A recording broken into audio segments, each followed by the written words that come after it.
شكرا لدائرة الموارد البشرية على سعيها الدائم لتوفير فرص العمل لكل الباحثين عن عمل سواء في القطاع الحكومي أو في الخاص. معنا في هذه اللحظات سعادة الدكتور محمد عبد اللطيف خليفة مدير عام دائرة الموارد البشرية. دكتور محمد مرحبا بك وألف ألف مبروك على تخرج هذه الكوكبة من أبناء وبنات الوطن. الله يبارك فيك وشكرا جزيلا، ونتمنى إن شاء الله أن هذا البرنامج ما ذكرنا باكورة لبرامج أخرى إن شاء الله على المدى الطويل لزيادة تنافسية الموارد البشرية والكفاءات الوطنية في مختلف القطاعات، كما ذكر سعادة الأخ محمد القاضي العضو المنتدب لمكتب الاستثمار والتطوير أن هذا مشروع ضمن مشاريع عديدة إن شاء الله راح تأتي خلال الفترة القادمة. نعم، إذن يعني أنت كمدير عام أكيد أنك سعيد بهذا الإنجاز. 52 يعني مشارك في هذه الدورة، ومثل ما نعرف سعادتك أن سوقنا في الإمارات بحاجة ماسة إلى المحاسبين والمدققين والخبراء الماليين. نعم طبعا لا شك، في البداية احنا بدينا بمجال المحاسبة والمالية وما يتفرع عن هذا التخصصين من إدارة الخزينة، من إدارة المخاطر، من إدارة الضرائب، يعني تخصصات فرعية كثيرة. فأثرنا البدء بهذا التخصص نظر لقوته وزيادة الطلب عليه سواء في السوق المحلي أو في السوق العالمية. طبعا نفتخر مثل ما ذكرنا في أكثر من مناسبة بالشراكة مع مكتب الاستثمار والتطوير، لأن فعلا رؤيتهم ليس فقط الاستثمار في الأصول والاستثمار في الموارد المالية، لكن أيضا الاستثمار في الموارد البشرية، وهذه فلسفة حقيقة يشكرون عليها، ونقد يعني نثمن مثل هذه الخطوة التي اتخذوها من أجل العمل في هذا الاتجاه. الشهادة المهنية اللي هي ACCA هي طبعا شهادة جمعية المحاسبين القانونية المعتمدين، والجمعية طبعا بريطانية لكن سمعتها عالمية كثير، يعني تضم أكثر من 200 ألف عضو سواء كانوا أعضاء أو كانوا ناس مشاركين فيها. وبرنامج التأهيل قوي جدا، برنامج الاختبارات والتقييم قوي جدا، بحيث أنه فعلا متى ما تخرج الشخص أو المشارك من هذا البرنامج راح تكون له سمعة عالمية، راح تكون تنافسيته عالية جدا، راح يكون له مكانة كبيرة في سوق العمل. فالآن الشهادة الجامعية لم تعد تكفي، لابد أيضا من تعزيز الشهادة الجامعية بشهادات مهنية فعلا تثبت أن هذا الشخص جدير بممارسة هذه المهنة وتعطيه المصداقية والموثوقية اللازمة. نعم دكتور، الجميل في هذه الدورات أنها تشمل الموظفين والباحثين عن عمل، يعني الموظف تطورون من قدراته ومن خبرته ويخدم مؤسسته، والباحثين عن عمل أيضا تفتحوا له آفاق جديدة في البحث وأيضا توفير العمل المناسب له. هذه الخطوة تأتي في إطار رؤية رأس الخيمة 2030، وهناك محور خاص بالشباب وتطوير الكفاءات ورأس المال البشري، على أساس أن تفعيل مشاركتهم في سوق العمل. تفعيل المشاركة لا يعني فقط دخولهم سوق العمل، بل دخولهم وإنجازهم وإثبات جدارتهم وإثبات قدراتهم على الترقي والتقدم الوظيفي. فهذه تأتي ضمن هذه الرؤية المستقبلية لحكومة رأس الخيمة. الباحثين عن عمل لهم نصيب كان من هذه الدورة، وكذلك الموظفين الموجودين حاليا في حكومة رأس الخيمة والذين هم على رأس عملهم أيضا رأينا إعطائهم الفرصة من أجل أنهم يعني يحسنون من مستوى أدائهم، وأن فعلا يساهمون في تطوير المنظومة المحاسبية والمالية لحكومة رأس الخيمة. فالهدف مزدوج، الباحثين عن عمل إيجاد فرص، تمكينهم من أجل أنهم يحصلون على وظائف، الناس اللي ما عندها وظيفة، في الوقت نفسه أيضا تطوير الناس والكفاءات الموجودة على رأس عملها للارتقاء بالعمل الحكومي في المحاسبة والمالية. نعم سعادة الدكتور محمد عبد اللطيف خليفة، دائما أنت قريبا فكر سيدي صاحب السمو الشيخ سعود بن صقر القاسمي عضو المجلس الأعلى حاكم رأس الخيمة، وسيدي السمو الشيخ محمد بن سعود بن صقر القاسمي ولي عهد رأس الخيمة حفظهم الله، في توفير فرص العمل ودعم الكوادر الوطنية. توجيهاتهم الله حفظهم لك مباشرة في دعم أبناء وبنات الوطن. ودائما التركيز على الإعداد الجيد، يعني صاحب السمو الشيخ سعود وسمو الشيخ محمد ولي العهد دائما يحرصون على أن الكفاءات الوطنية أو الكوادر الوطنية تكون مؤهلة وفق أعلى المواصفات والمعايير. دائما تشجيعهم، يعني أنشئ برنامج البعثات الدراسية، أنشئ برنامج متكامل ورائد حقيقة في المنح الدراسية. الهدف أنه أنا ما أحتاج موظفين فقط أو أحتاج خريجين يأتوني من أي مؤسسة، نحتاج ناس فعلا تأهلوا التأهيل الصحيح السليم وفق مواصفات ومقاييس عالمية عالية. فدائما كانت توجيهاتهم نشجع الشباب على الالتحاق بأفضل الجامعات، الالتحاق بأفضل المؤسسات التعليمية، الحصول على أفضل الشهادات المهنية المعتمدة.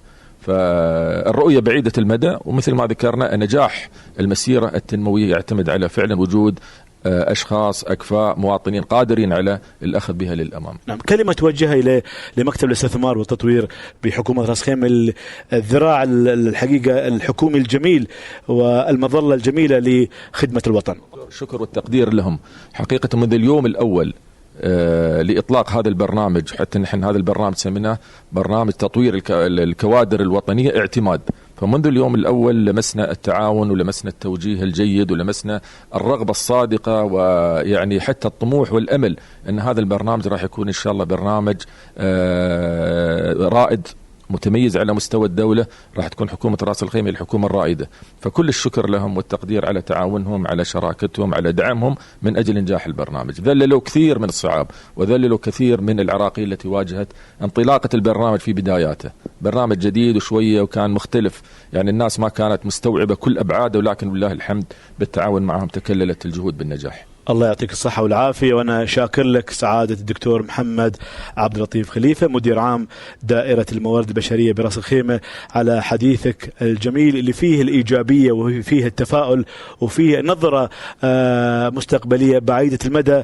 الله يوفقكم، ونحن دائما نتمنى لكم التوفيق والنجاح، ونبارك أيضا لكم ونبارك لمكتب الاستثمار والتطوير نجاح هذه التجربة ونجاح الدعم الكبير. إن شاء الله نلتقي في كل المناسبات السعيدة. شكرا جزيلا. شكرا سعادتك. شكرا يا أهلا وسهلا. سعادة محمد سلطان القاضي العضو المنتدب لمكتب الاستثمار والتطوير لحكومة راس خيمة. أبو مروان صبحك الله بالخير، نورتنا وشرفتنا. أنت مدرسة كبيرة جدا. تسلم يا أخي العزيز. خرجت عالم في مجال الاتصالات وعالم في مجال راس خيمة العقارية، والآن في مكتب الاستثمار والتطوير لحكومة راس خيمة. لا نعمل إلا واجبنا، ومهما عملنا ومهما تكلمنا ومهما نعطي حكومتنا حقها من كل ما قدمتها يعني للوطن ولأبناء الوطن. أنا سعيد بوجودي معك يا أستاذ محمد، وأصبح عليك وعلى كل المستمعين إذاعة راس الخيمة. الله يعطيكم الصحة والعافية. ومن أقوى أيضا الإدارات والمؤسسات في راس الخيمة مكتب الاستثمار والتطوير لحكومة راس الخيمة. هنا أيضا تحية نوجهها أيضا الشيخة آمنة بنت سعود بن صقل القاسمي، الله يعطيها الصحة والعافية، رئيسة المكتب، والله يعطيها الصحة والعافية على جهودها وبصماتها الواضحة في جميع الأعمال في حكومة راس خيمة. بمروان تعاونكم جميل، واليوم بصمتكم واضحة في تخريج كوكبة من المحاسبين المعتمدين من أبناء وبنات الوطن، ولمسة حلوة منكم في هذا المجال. تحدثنا هالتعاون بينكم بين دائرة الموارد البشرية في راس خيمة. بسم الله الرحمن الرحيم. الحقيقة أنا سعيد اليوم بحضوري معكم، وكذلك بحضور تخريج هذه الكوكبة من المحاسبين المعتمدين. الحقيقة هذه الفكرة جاءت بتوجيهات مصاحب السمو الشيخ سعود حاكم رأس الخيمة وعضو المجلس الأعلى للاتحاد، كلف بها مكتب الاستثمار ليكون بالتعاون مع حكومة راس الخيمة دائرة الموارد البشرية. حقيقة منذ اللحظة الأولى عندما جاءتنا التوجيهات، سمو الشيخ آمنة وسمو الشيخ خالد يعني كانوا جدا متحمسين للفكرة، فبدأوا على أساس أن نحن خلونا نبدأ بالشباب وشابات الوطن خريجي المحاسبة، لأن اليوم المحاسبة مثل ما تعلمون تلعب دور كبير جدا في كل مؤسسات الدولة، فهي اللي تحكم المجال المالي بشكل صحيح. فخريجي المحاسبة يعني أمامهم مستقبل كبير، والشهادات هذه اللي اتفقنا فيها بتعطيهم مجال كبير أنهم ينطلقوا لآفاق أكبر. من يحصل على هذه الشهادة ممكن يكون مدير مالي، ممكن يكون خبير مالي، ممكن يكون محلل مالي، فبالتالي يعني تكون عندهم شهادة بما يسمونها مهنية، يعني ليست محاسبة عامة بل شهادة مهنية تأهلهم إلى أعلى المناصب في الإدارة المالية. الحقيقة بناء على هذه التوجيهات وحكومة راس خيمة ممثلة بالدكتور محمد عبد اللطيف، الحقيقة ارتأينا أن نتفق مع أحد المؤسسات المالية المعروفة عالميا اللي هي تدير هذا البرنامج.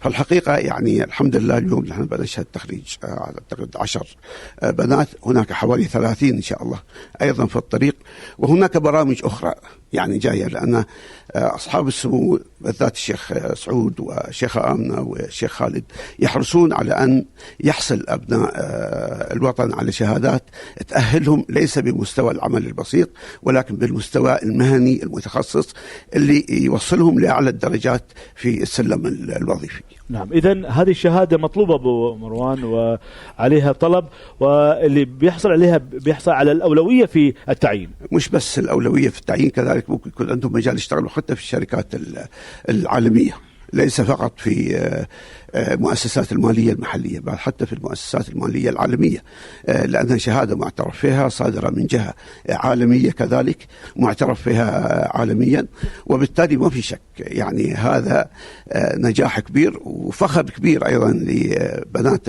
وأبناء الوطن أنهم يجتازون امتحانات هذه الدورة. نعم. تعاونكم كمكتب الاستثمار والتطوير لحكومة راس خيمة ودائرة الموارد البشرية تعاون جميل ومثمر، ونتائج واضحة من خلال حوالي 52 متدرب من أبناء وبنات الوطن اللي إن شاء الله تعالى تم تأهيلهم ليس فقط على المستوى المحلي إنما المستوى العالمي. فتحية أيضا لدائرة الموارد البشرية وعلى رأسها سعادة الدكتور محمد عبد اللطيف خليفة مدير عام الدائرة، اللي لعب دور كبير في التنسيق وتحفيز أبناء وبنات الوطن. وأنتم أيضا اقتراحاتكم وإشرافكم وتعاونكم نضع دائما محل الاهتمام وتقدير كذلك. ما في شك أن الدكتور محمد يعني والفريق اللي معي يلعبون دور كبير في موضوع الدورة هذه، وكذلك هناك دورات كثيرة يعني، بس نحن موضوعنا الآن الدورة هذه يعني لعبوا دور كبير في تطوير الموارد البشرية في الإمارة، ونتيجة لذلك هذه إحدى يعني النتائج المثمرة. فلهم يعني كل الشكر والتقدير على جهودهم وجهود الفريق اللي مع الدكتور محمد.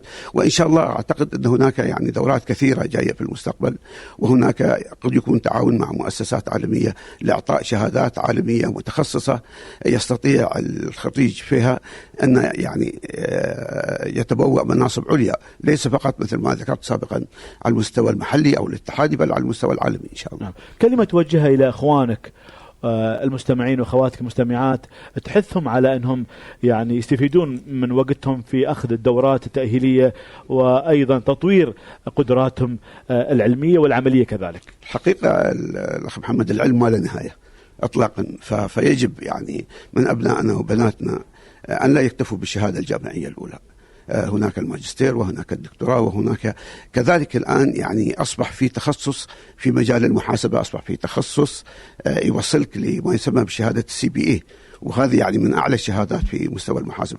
كذلك في الموارد البشرية هناك شهادات الآن تخصصية، كذلك في الهندسة هناك أيضا شهادات تخصصية. فأنا صراحة أدعو الآباء تشجيع أبنائهم أنهم يعني يواصلوا دراستهم لأعلى المستويات، وهذا يعني بيكون نوع من الفخر للأسرة، وكذلك نوع من المستقبل الجيد للطالب أو الطالبة. فما في شك أنا أدعو الجميع يعني خاصة من منبركم الموقر أن يهتمون بالعلم والتعليم، وإن شاء الله أتمنى لهم التوفيق.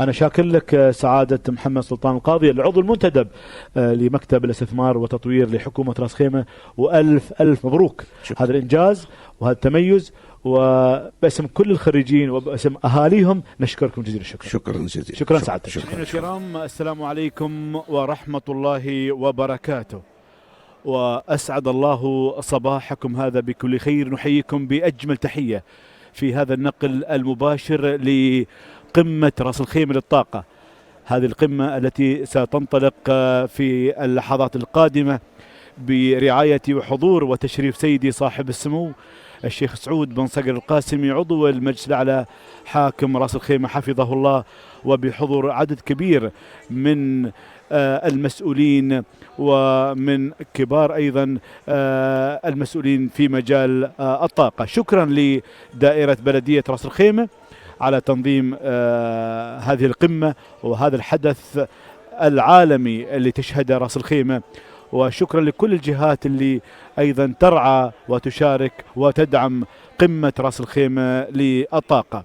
وإذاعة رأس الخيمة دائما معكم في قلب الحدث. شكرا للمكتب الإعلامي لحكومة رأس الخيمة على أيضا التنسيق والمتابعة والتواصل وأيضا التغطية الإعلامية المتميزة. أيضا رحب بزميلي محمد إبراهيم وبزميلي الإعلامي أيضا عبد الله الحريبي. محمد، أرحب بك في هذا الاستديو، ونحن أيضا خصصنا استديو خاص في قمة رأس الخيمة للطاقة. شو تقول في هذا التجمع الكبير؟ ودائما رأس الخيمة تجمع المسؤولين والقطاعات والدوائر والمؤسسات في مختلف المجالات، واليوم نلتقي بقمة رأس الخيمة للطاقة. نعم، الحقيقة أن إمارة رأس الخيمة دائما سباقة في استضافة مثل هذه القمم يعني الكبيرة وهذه القمم المميزة. اليوم هذه القمة برعاية وحضور صاحب السمو الشيخ سعود بن صقر القاسمي عضو المجلس الأعلى حاكم رأس الخيمة. اهتمام صاحب السمو طبعا الكبير بالطاقة وكذلك تنوع مصادر الطاقة وأيضا الحفاظ على الطاقة يعني الموجودة في إمارة رأس الخيمة. والحقيقة يعني نشكر بلدية رأس الخيمة على تنظيمهم المميز لهذه القمة اللي بيستمر لمدة يومين في مركز الحمراء للمؤتمرات في رأس الخيمة، وأيضا مشاركة كبيرة جدا الحقيقة من العديد من يعني الجهات والمنظمات الدولية، كذلك مثل ما نلاحظ مشاركة مصدر، مشاركة الأمم المتحدة، آيرينا، كذلك وزارة التغيير المناخي والبيئة، وزارة تطوير البنية التحتية والطاقة، وأيضا مختلف يعني الجهات المحلية في إمارة رأس الخيمة، وأيضا الشركات العالمية يعني ذات الاختصاص فيما يتعلق بالطاقة. كذلك مثل ما نشاهد بمايد في الخلف هناك يعني معرض مصاحب لهذه القمة، شركات عالمية أيضا تستعرض ما لديها في مجال الطاقة، مشاركة كبيرة جدا من مختلف المسؤولين في هذا المجال. فهذا دليل كبير يعني على اهتمام حكومة رأس الخيمة بمختلف القطاعات، وكذلك اهتمامها بقطاع الطاقة بشكل يعني محدد. الله يسلمك، شكرا اخوي محمد، وانا اتشرف بان تشاركون اليوم في استديو اذاعه راس خيمه، وهذا الاستديو في قمه راس خيمه للطاقه بهذا الحديث. ننتقل الى زميل عبد الله الحريبي من المكتب الاعلامي لحكومه راس خيمه. عبد الله، يعني كونك اعلامي، يعني كيف تنظر الى هذه القمه وتنظر الى الاحداث اللي تستضيفها اماره راس الخيمه؟ قمة رأس الخيمة للطاقة والطاقة المتجددة يعني هي قمة عالمية تقام على أرض إمارة رأس الخيمة. وإمارة رأس الخيمة خلال السنوات الماضية حققت قفزات نوعية في مجالات مختلفة، فهي العاصمة السياحية الخليجية لمدة عامين على التوالي، وإن شاء الله أيضا على يعني مدة بقية الأعوام، لأن اهتمام صاحب السمو الحاكم بالسياحة واهتمام صاحب السمو بالتنمية في إمارة رأس الخيمة اهتمام جدا كبير، وصاحب السمو الحاكم أيضا اهتمامه اليوم بالطاقة والطاقة المتجددة أيضا جدا كبير، من خلال يمكن مثل ما نشوف بشكل كبير في رأس الخيمة، وبالتحديد في هيئة رأس الخيمة للمواصلات. نشوف على مدار العام اليوم عندنا دائما سلسلة من المركبات الحديثة اللي تنضم إلى يعني سلسلة المواصلات الخاصة بالهيئة، وأغلبيتها مثل ما نشوف كلها سيارات هيدروجينية، سيارات كهربائية. هذه كلها توجيهات صاحب السمو أن احنا اليوم نتوجه إلى موضوع الطاقة والطاقة البديلة. أيضا بلدية رأس الخيمة بدأت في الفترة الأخيرة بمايد تنشئ مجموعة من الألواح اللي هي الخاصة بالطاقة الشمسية في أماكن مختلفة في إمارة رأس الخيمة، وفي مشروع جدا كبير أنشؤوه بلدية رأس الخيمة اللي هو مشروع بارجيل للحفاظ على الطاقة، شغالين عليه من يعني من أكثر من سنة ونص، سنتين تقريبا، هيئة إدارة البلدية. فهذا كله إن دل فيدل على حرص الإمارة أن توفر طاقة وطاقة بديلة. كثير من شوارع الإمارة بمايد تم تحويلها إلى إضاءة LED شغالة أيضا بالطاقة الشمسية الفترات الأخيرة كلها، ومنها طبعا الجسر الرئيسي اللي موجود مقابل هيئة رأس خيمة للمواصلات تم تبديل الإضاءة فيه، وشغالين في هذه المراحل التطويرية. فوجود اليوم قمة رأس الخيمة للطاقة يدل على حرص إمارة رأس الخيمة، ايش قد هي مهتمة أن يكون فيها طاقة بديلة وطاقة نظيفة، ايش قد نحن اليوم يعني إمارة صديقة للبيئة، إمارة مهتمة بصحة الإنسان. اليوم وجود الأسطول هيئة رأس الخيمة للمواصلات، ووجود مثلا دوائر المحلية، بلدية رأس الخيمة، الخدمات العامة، الكل يسعى إلى وجود إمارة نظيفة صديقة للبيئة. الكل يسعى إلى وجود بدائل مختلفة. واليوم إن شاء الله تشريف صاحب السمو الحاكم مشجع جدا كبير ان احنا نقدم ايضا قمم وملتقيات ومؤتمرات اخرى في هذا المجال. وجود المشاركين بمايد الحلو ان نحن اليوم مكسنا ما بين شركات عالميه وما بين جهات محليه، راكز مشاركين، هيئه راس الخيمه للسياحه مشاركين، وغيرها كثير من الجهات. فهذا الميكس يدل على ان نحن اليوم وصلنا الى العالميه كاماره، الحمد لله لك يا رب، في شتى المجالات، والقادم اجمل ان شاء الله. ان شاء الله. شكرا اخوي عبد الله الحريبي. مثل ما نلاحظ ان هناك مؤسسات محليه من حكومه راس الخيمه تشارك في هذا الحدث: دائره الخدمات العامه، دائره التنميه الاقتصاديه، هيئه حمايه البيئه، هيئه المواصلات، هيئه السياحه، غرفه التجاره، دائره التشريفات، كذلك المكتب الاعلامي، هيئه اذاعه راس الخيمه، بلديه راس الخيمه اللي هي المنظم لهذا الحدث. إذن قمة راس الخيمة للطاقة، ونحن فعلا بحاجة إلى طاقة نظيفة متجددة وغير مكلفة. الحمد لله اليوم يعني براكة مشروع جميل أيضا من مشاريع الوطن. وعندنا أيضا هناك مجمع الشيخ محمد بن راشد للطاقة الشمسية. يعني اليوم الحمد لله أمور كثيرة بدأت تتغير. اليوم هيئة راس الخيمة للمواصلات أيضا بدأت تشغل أسطولها من خلال طبعا الطاقة النظيفة.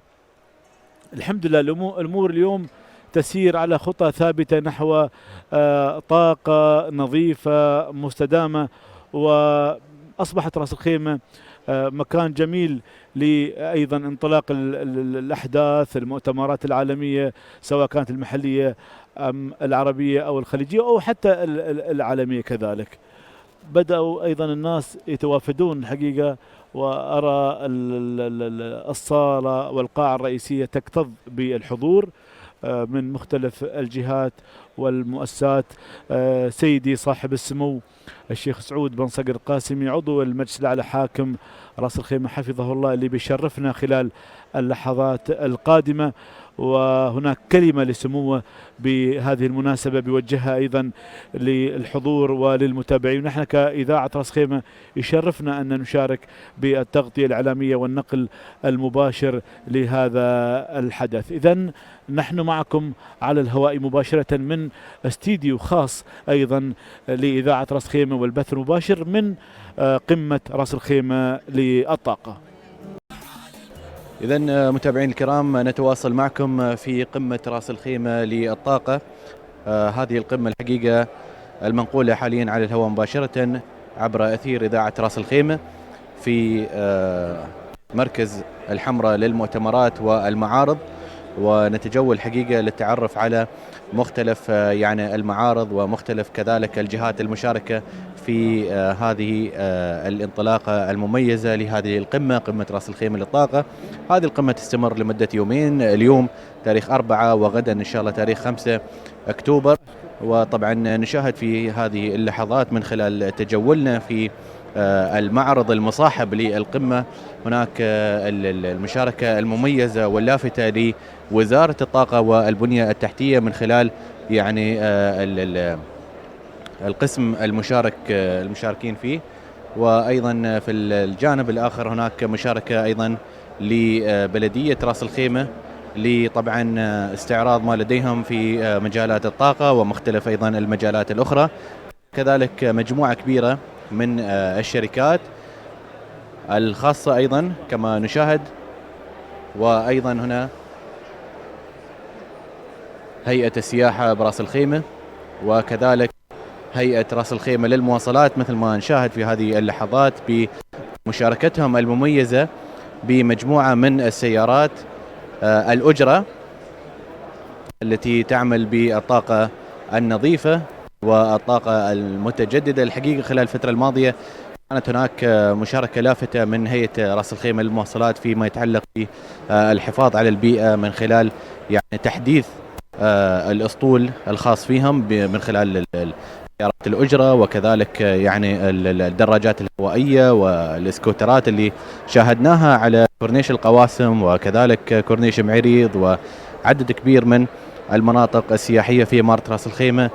تم وضع هذه الأجهزة وهذه السيارات وهذه أيضا السكوترات للحفاظ على البيئة، وكذلك توفير يعني وسائل نقل تحافظ على البيئة. إذن ما زلنا في هذه اللحظات في المعرض المصاحب لقمة رأس الخيمة للطاقة، نتجول ونشاهد أقسام من هذا المعرض المصاحب في قمة رأس الخيمة للطاقة. إذن بمايد مثل ما نشاهد يعني مشاركة لافتة من عدد كبير من الجهات اللي شاركت في هذه القمة من خلال استعراض ما لديها من تكنولوجيا حديثة، من يعني وسائل تقنية جديدة.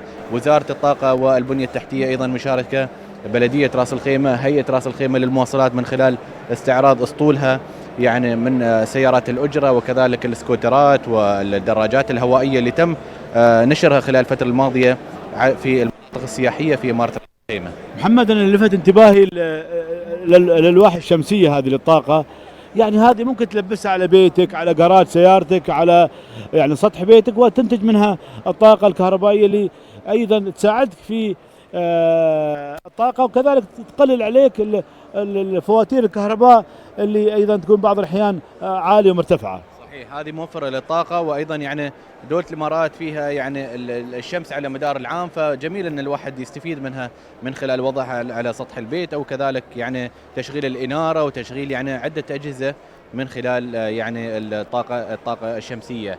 أيضا نشاهد شركات عالمية الحقيقة موجودة، شركات التكييف العالمية موجودة، شركات العزل أيضا العالمية متواجدة، راكز كذلك تستعرض من خلال مشاركتها مع مجموعة من الشركات اللي تتخذ إمارة رأس الخيمة مقر لها لإنتاج الكثير من يعني التكنولوجيا الحديثة وأيضا الصديقة للطاقة والصديقة للبيئة. مشاركة لافتة ومشاركة مميزة إن شاء الله بتزيد من خلال القمة إن شاء الله اللي راح تنطلق خلال يعني الوقت القادم إن شاء الله. أنت تلاحظ محمد أن كل سنة العدد يزيد والمؤسسات تزيد، فهذا دليل على ثقتهم في قمة رأس الخيمة للطاقة، وثقتهم كبيرة في أيضا يعني الجهات المشاركة. رعاية سيدي صاحب السمو الشيخ سعود بن صقر القاسمي عضو المجلس الأعلى حاكم رأس الخيمة حفظه الله تعطي هذه القمة اهتمام كبير وحضوره، وأيضا كلمته الرئيسية اللي بيقدمها اليوم. هذا دليل واضح أن حكومة الإمارات وحكومة رأس الخيمة أيضا يعني داعمين للطاقة المتجددة والطاقة النظيفة كذلك. أيضا حكومة رأس الخيمة خلال الفترة الماضية يعني سعت للحصول على شهادة الآيزو فيما يتعلق بالحفاظ على الطاقة من خلال تشكيل فرق في كل دوائر ومؤسسات حكومة رأس الخيمة، وهذا الشيء إن شاء الله راح نشاهده غدا في هذه الاحتفالية لتسليم شهادة الآيزو 50001 لحكومة رأس الخيمة. غدا إن شاء الله بيكون في احتفال في نهاية هذه القمة وهذا المؤتمر من خلال يعني حصول حكومة رأس الخيمة على شهادة الآيزو في الحفاظ على يعني الطاقة، وهذا دليل كبير على اهتمام صاحب السمو الشيخ سعود على الحفاظ على الطاقة، وأيضا البحث عن الطاقة البديلة والطاقة المتجددة لضمان استدامة الطاقة إن شاء الله. على فكرة أن اليوم الدوائر والمؤسسات الحكومية في رأس الخيمة يعني تستخدم الطاقة الخضراء، يعني كل المباني الحكومية للدوائر تستفيد من هذا الموضوع من خلال ما شاهدنا وإطلاق المبادرات. فيعني دائما دوائرنا هي القدوة الرئيسية والأساسية لكافة أفراد المجتمع. إذن نتواصل معكم مستمعين الكرام في قمة رأس الخيمة للطاقة، ونتواصل إن شاء الله بعد الفاصل مع المزيد إن شاء الله من المعلومات حول هذه القمة. صباح الخير.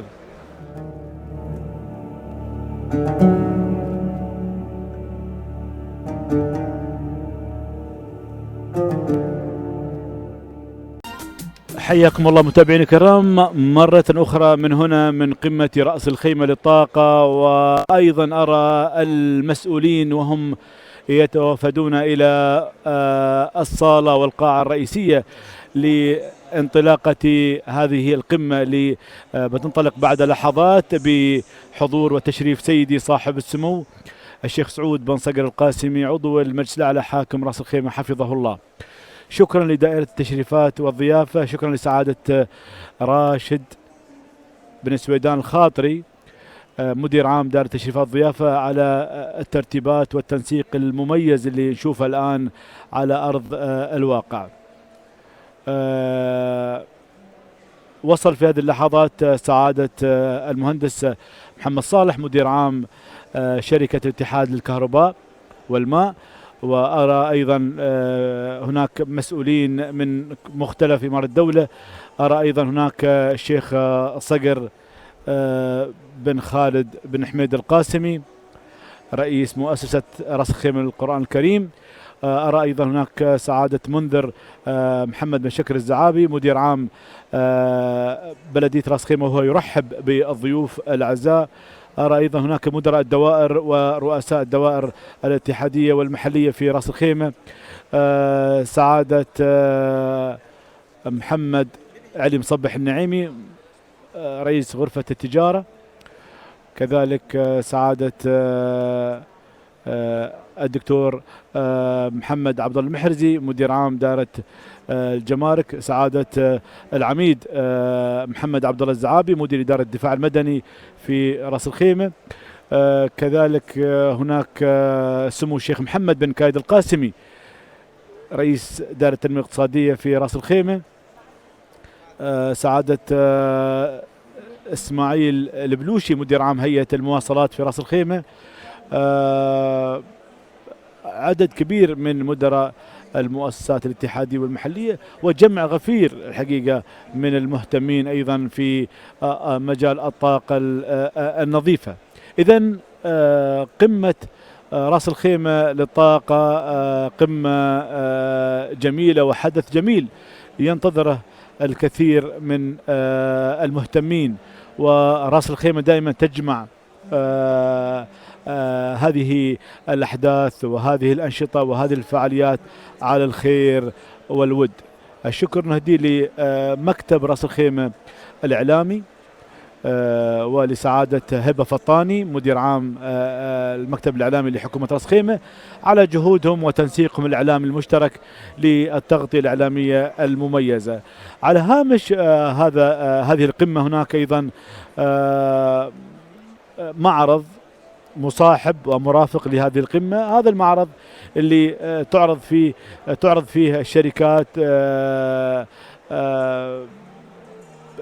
طبعا نشاطها وأيضا مشاركاتها وكذلك أيضا برامجها المستقبلية القادمة.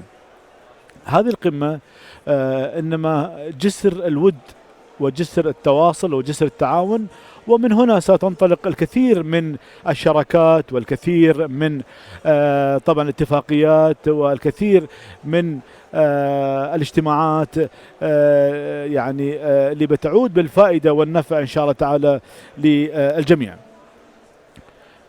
إذن نرحب بكم أجمل ترحيب، ونحن أيضا في هيئة إذاعة رأس الخيمة نتشرف أن ننقل هذا الحدث على الهواء مباشرة عبر موجاتنا في إذاعة رأس الخيمة. الكل هنا ينتظر انطلاقة هذه القمة، وننتظر تشريف سيدي صاحب السمو الشيخ سعود بن صقر القاسمي عضو المجلس الأعلى حاكم رأس الخيمة حفظه الله اللي بيشرفنا وأيضا بيتواجد معنا. زميلنا عبد الرحمن شرهان ينضم لنا أيضا في استديو قمة رأس الخيمة للطاقة. عبد الرحمن حياك الله وحضورك جميل، تخبرنا عن ما تشاهد وأنت أيضا رجل لك نظرة جميلة. صبحك الله بالخير أخوي أبو مايد، ونصبح على المستمعين إذاعة رأس الخيمة. أجواء جميلة في إمارة رأس الخيمة في هذا الصباح، تواجد الحشد الكبير من الحضور.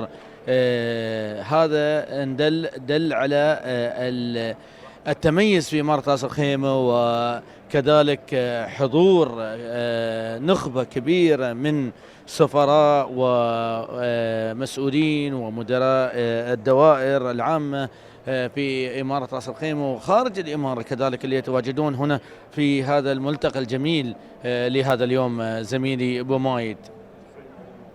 طبعا مستمعينا الأعزاء، كذلك ضمن التواجد الضيوف هنا في هذا المكان هناك فقرات جميلة راح تكون في هذا الملتقى في قمة رأس الخيمة للطاقة، اللي اليوم إن شاء الله راح تنطلق تحت رعاية سيدي صاحب السمو حاكم إمارة رأس الخيمة صاحب السمو الشيخ سعود بن صقر القاسمي حفظه الله ورعاه، وولي عهده الأمين اللي راح يكونون هنا إن شاء الله وتحت رعاية كريمة منهم وتواجدهم في هذا الملتقى الجميل. وقمة رأس الخيمة للطاقة دائما متميزة، وإمارة رأس الخيمة دائما متميزة. مستمعينا الأعزاء، شكرا زميلي عبد الرحمن شرهان. أيضا ينضم لنا في هذه اللحظات في استديو إذاعة رأس خيمة في قمة رأس خيمة للطاقة زميلنا أيمن مصبح، أيضا إعلامي مميز في قنواتنا ودائما ويانا في كل حدث. أخي أيمن صباح الخير. صباحك الله بالنور والسرور أخوي أبو مايد، حياك الله في هذه التغطية المستمرة ما شاء الله من جانبكم. إذاعة رأس الخيمة إذاعة متميزة في تغطية الأحداث الجارية في إمارة رأس الخيمة وعلى صعيد دولة الإمارات ككل. تميز ما شاء الله بارز في حضور عدد غفير من الجمهور من قبل الجهات المشاركة والراعية للحدث في قمة رأس الخيمة للطاقة التي تعقد على مدار يومين في هذه الإمارة الواعدة بالمزيد، الإمارة الاقتصادية اللي إن شاء الله بإذن الله تعالى بيكون لها يعني مثل ما يقولون باب أو جانب كبير في الطاقة المستدامة والطاقة اللي موجودة في دولة الإمارات. اليوم نحن ما شاء الله أخوي أبو مايد إذا تسمح لي، طبعا وجود الأعداد من جميع أنحاء الدولة من المشاركين الرسميين تقريبا المتحدثين الرسميين، وطبعا الافتتاح بيكون برعاية سيدي سمو الشيخ سعود بن صقر القاسمي عضو المجلس الأعلى حاكم إمارة رأس الخيمة، وتشريف عدد من القيادات والرموز في الدولة من جانب الطاقة، واللي يتميز فيها الحضور أيضا مشاركة الشركات، يعني عدد كبير لهاي السنة للمرة الأولى بمشاركة أرينا ومصدر وعدد من الشركات اللي موجودة إلى جانب راكز كجهات متميزة في الوصول لأكبر عدد ممكن من القضايا والحلول اللي بيكون فيها الحديث عبر المنصة إن شاء الله على مدار يومين. أيضا بيكون هناك كلمة وزارة الطاقة والبنية التحتية بينوب عن معالي السهيل المزروعي وزير الطاقة والبنية التحتية، سعادة المهندس شريف العلماء وكيل وزارة الطاقة والبنية التحتية لشؤون الطاقة والبترول، بيكون إن شاء الله متواجد معنا في الكلمة الرئيسية للحدث بإذن الله تعالى، اللي بتكلم فيها حول الطريق إلى كوب 28. فإن شاء الله بيكون جدول حافل مثل ما يقولون بالأشياء اللي بتفيد عدد من الجمهور المختصين في جانب الطاقة والطاقة المستدامة بإذن الله. نعم زميلي أيمن مصبح، قمة رأس خيمة للطاقة بتفتح آفاق ويعني أبواب كثيرة جدا للشراكات، الاتفاقيات، التعاون ما بين المؤسسات الحكومية والخاصة، ودائما رأس الخيمة تجمع العالم على مشاريع مختلفة، وخاصة اليوم نتكلم عن الطاقة. باتت إمارة رأس الخيمة أخوي أبو مايد يعني للأمانة وجه حضاري متقدم خاصة في شؤون الطاقة. هذه الإمارة بدأت اليوم يعني تنظر إلى البعيد، إلى المستقبل، مستقبل أبنائها. العدد الكبير من المشاريع الجارية والمستقبلية أيضا تفتح أبواب جديدة لشؤون الطاقة وطاقة المستقبل. اليوم نحن أمام يعني مثل ما يقولون مستقبل الطاقة اليوم في كل بيت. التميز اللي وجدته الشركات والمؤسسات اللي موجودة في الإمارة لم تكن بعيدة المنال عن بعض الشركات اللي كانت مثلا في دولة الإمارات ككل من أبو ظبي إلى الفجيرة. هاي الشركات اليوم بدأت تستوعب أن للطاقة دور حيوي في إحياء المنازل والاعتماد فيها على أيضا مستهلكات الحياة بشكل عام. نحن اليوم نشوف الشركات اللي موجودة من كل حدب وصوب جايين عسبة أن يشاركون في هذا الحدث المتميز على صعيد ضخم جدا من قبل الشركات المتميزة والشركات التكنولوجيا اللي موجودة في الدولة، إلى جانب أن إمارة رأس الخيمة بدأت تفتح مثل ما يقولون أبوابها لجميع الشركات والمؤسسات اللي موجودة في دولة الإمارات لانتعاشة السوق أو سوق رأس الخيمة الاقتصادي بشكل عام. هذه الإمارة اليوم نحن نشوف فيها مستقبل واعد في شأن الطاقة والطاقة المستدامة بإذن الله تعالى، وكذلك يعني التسهيلات اللي موجودة من قبل حكومة إمارة رأس الخيمة بدأت يعني تعطى إلى الشركات للمساهمة في الحضارة والتقدم والرقي لهذه الإمارة الواعدة بالمزيد بإذن الله. أكيد اليوم أيمن مصبح الحياة كلها طاقة، إذن في كل شؤون الحياتية تدخل الطاقة. اليوم الإنسان ما يصبر وما يستغنى عن الطاقة، فبالتالي الطاقة هي مصدر رئيسي لكل نشاطنا ولكل فعالياتنا ولكل المشاريع التطويرية والازدهار اللي تشهده دولة الإمارات العربية المتحدة. نعم صحيح مثل ما ذكرت أخوي أبو مايد، يعني للأمانة نحن نشوف ما في منزل، ما في شركة، ما في مؤسسة، ما في هيئة، ما في وزارة اليوم ما تتجه إلى الطاقة والطاقة المستدامة بشكل عام، والتي باتت مصدر حيوي للعديد من المشاريع إن شاء الله اللي موجودة في الدولة. نأمل إن شاء الله بإذن الله تعالى أن مثل ما يقولون في قمة رأس الخيمة للطاقة الظهور بعدد من الاستراتيجيات والتشريعات والقوانين اللازمة إن شاء الله لنهضة هذا القطاع المهم والحيوي في دولة الإمارات، واللي نتمنى له إن شاء الله المزيد من التقدم.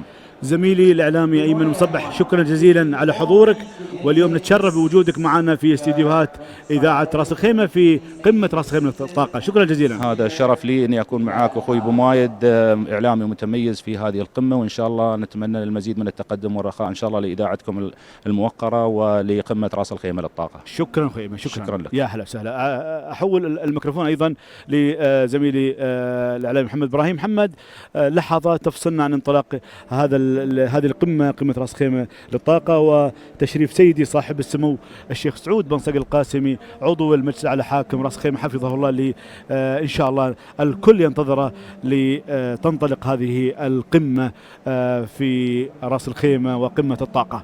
نعم أبو مايد، نحن في اللحظات الأخيرة قبل انطلاق هذه القمة اللي تستمر لمدة يومين، اليوم وغد إن شاء الله، في مركز الحمراء للمؤتمرات والمعارض، ونشاهد الحقيقة يعني امتلاء القاعة بالكامل بمختلف الحضور والضيوف المهتمين في مجال الطاقة من كافة دول العالم. الحقيقة هناك يعني هناك الأجانب، هناك العرب، هناك المواطنين، هناك الكل، يعني من كل الجنسيات، من كل الجاليات، من كل يعني الثقافات حاضرة اليوم تجمعهم الطاقة. اليوم كل الثقافات تجتمع تحت مسمى الطاقة وتحت قمة الطاقة، قمة رأس الخيمة للطاقة، ومن خلال أيضا التشريفات نعم. والضيافة الحقيقة الجنود المخلصين الأوفياء اللي يرحبون بالضيوف ويرحبون بالأخوة الأعزاء، الأخ جاسم والأخ العزيز سالم، وأيضا يقودهم سعادة راشد بن سويدان الخاطري مدير عام دائرة التشريفات والضيافة. شكرا لتشريفات الضيافة على جهودهم، جزاهم الله ألف خير، وبالعكس وجه جميل وواجهة جميلة لهذه الدائرة المتميزة في رأس الخيمة. يعني مثل ما ذكرت أبو مايد بأن هناك ضيوف من كل أنحاء العالم اليوم يجتمعون تحت قمة واحدة، وهي قمة رأس الخيمة للطاقة، تجمعهم الطاقة المستدامة، تجمعهم رأس الخيمة اليوم في هذه القمة المميزة. والحقيقة يعني مشاركة لافتة جدا من مختلف دبرنا كرسي مليء سنين وآخر أفراد المجتمع اليوم حاضرين للاستفادة من هذه القمة اللي راح تستضيف وتضم العديد من الجلسات، وتضم العديد أيضا من يعني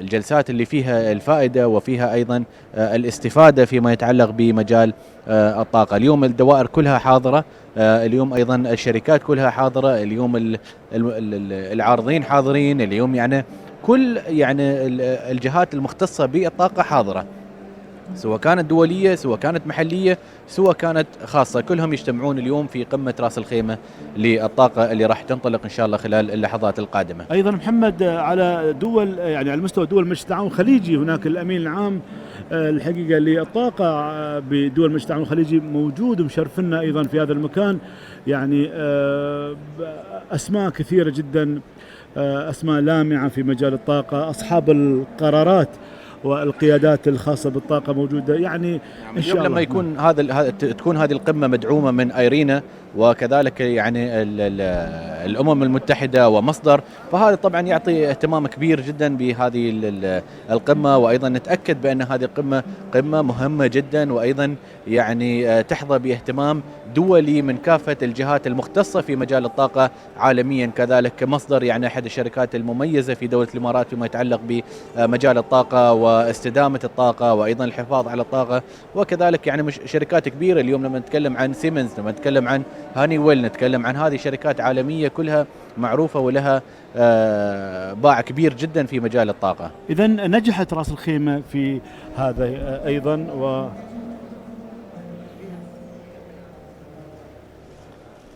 سيدي صاحب السمو الشيخ سعود بن صقر القاسمي عضو المجلس الأعلى حاكم رأس الخيمة حفظه الله يصل إلى قمة رأس الخيمة للطاقة. يا مرحبا بك طويل العمر، وشكرا على دعمك وأيضا على رعايتك الكريمة لقمة رأس الخيمة للطاقة.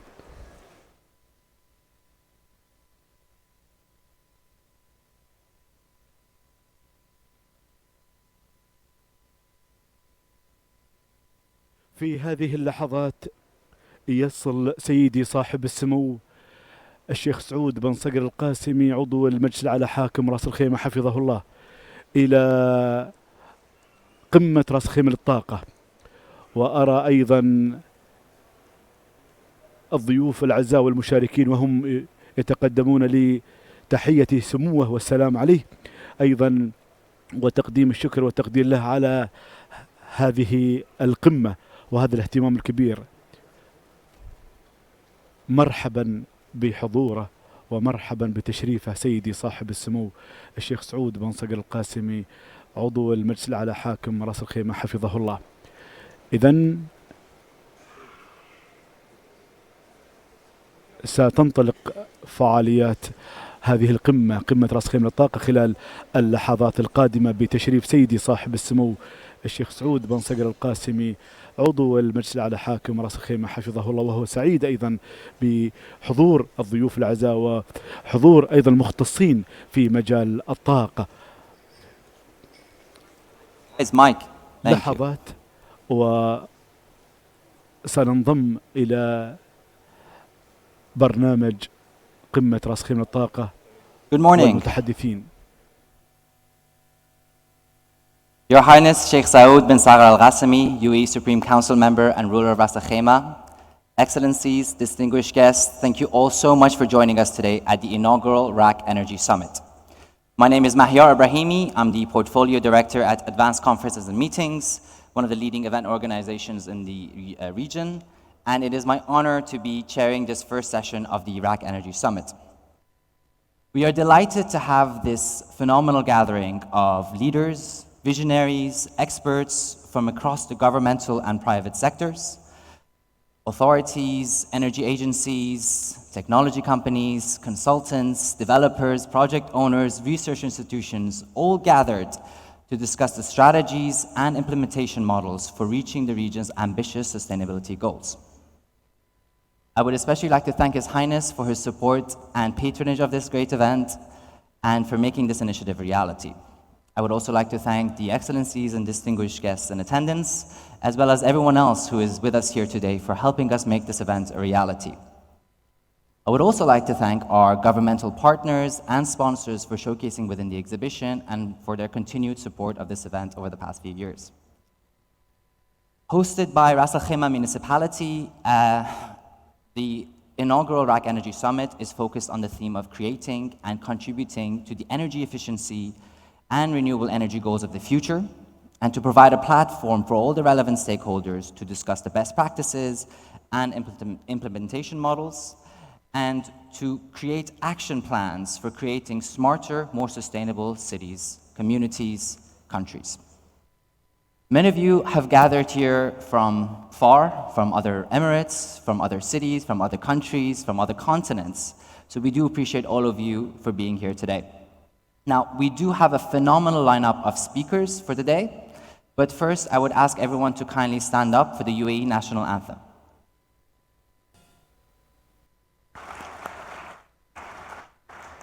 Thank you all so much. Thank you. With that, I will now pass the floor to His Excellency Mudir Mohammed bin Shakir Al-Zaabi, the Director General of the Ras Al Khaimah Municipality, for his welcome remarks. Please help me welcome him to the stage.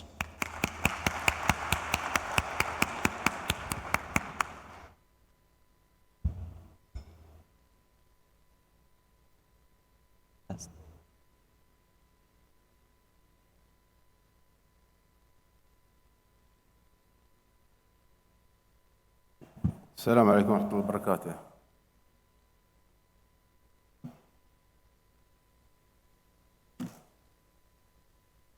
Your Highness, Excellencies, respected guests, good morning and thank you for your gracing the first track energy summit with your presence. Scientists call this decade a turning point when global carbon emissions should start to reduce if we are to reach the goals of the Paris Agreement. We are already seeing some effects of an unusual climate in our planet.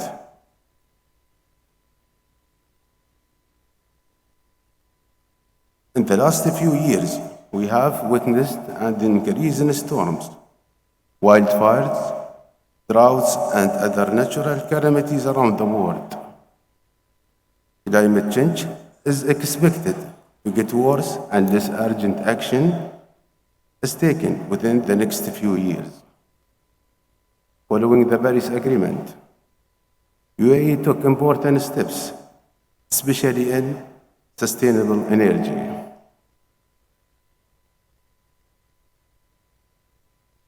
The UAE had previously committed to 50% clean energy in its energy mix by 2050, and is now working on a longer-term strategy towards net zero emissions by 2050. I commend the leadership for our country for setting such high ambition. His Excellency Sharif Al-Ulama, Under Secretary of the Ministry of Energy and Infrastructure, will share more about UAE plans in his address today. The sustainability program of Ras Al Khaimah follow the vision of His Highness Sheikh Saud bin Sadr Al Qasimi, UAE Supreme Council member and ruler of Ras Al Khaimah.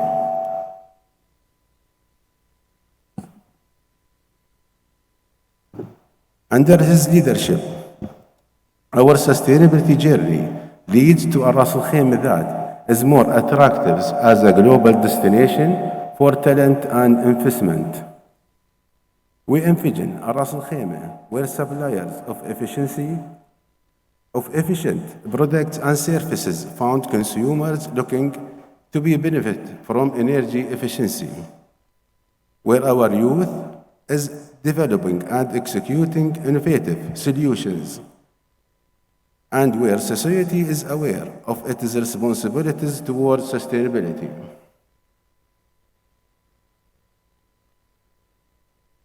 The Ras Al Khaimah Energy Efficiency and Renewables Strategy 2040 support this ambition. It targets 30% energy efficiency, 20% water efficiency, and 20% contribution from renewable energy sources by 2040. Implementation of the strategy started in 2018, and we are already seeing some concrete results. Warjil, our green building regulations, are bringing major economic benefits over the lifetime of new buildings. About 2,000 buildings have been completed according to these new standards, and 1,000 more are being developed. Rafah, our guidelines for sustainable communities, are also seeing practical implementation in the first sustainable community of Ras Al Khaimah. As part of our building retrofits program, we have already contracted for the retrofit of more than 200 existing buildings. The utility provider, Ittihad Electricity and Water, has upgraded water fittings in 6,000 villas in Ras Al Khaimah. The Public Services Department is carrying out several projects for a green transformation of waste management, wastewater, landscaping, and street lighting services. 100% of street lighting has been converted to LED, and 100% of public irrigation is from recycled water. The cooperation and support that we have received from all government and private entities in implementing our programs has been a source of motivation. We are proud to announce that we have achieved more than 60 gigawatt hours of electricity savings and 1 million cubic meter of water savings through our collective efforts in 2021. Success of our strategy depends on the presence of key enablers such as awareness, capacity building, financing, research, innovation, information systems, and regulations. Public awareness on the topic of sustainability is especially necessary to create demand for products and services in the energy efficiency and renewable sectors. Capacity building in both the public and the private sector are essential to develop a supply market for such products and services. We hope this summit will help increase awareness on the benefits of sustainable energy and help advance action towards the energy transition. Most importantly, we hope that the summit will enhance cooperation between international agencies, local governments, and the private sector.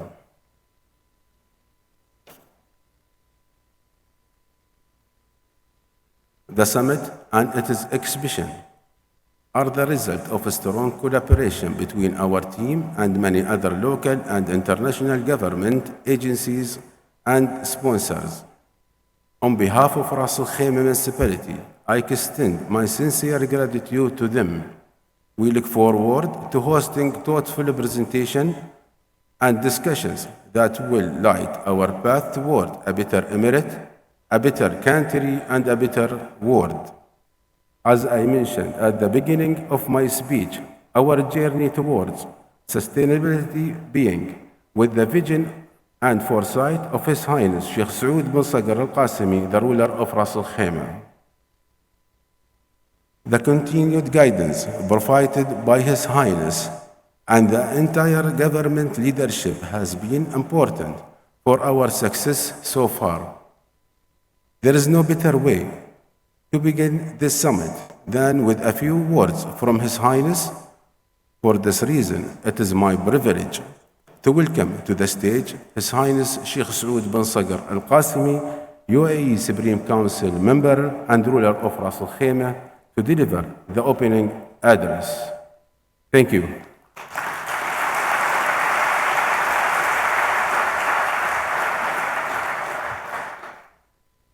Hey. Good morning, ladies and gentlemen, distinguished guests.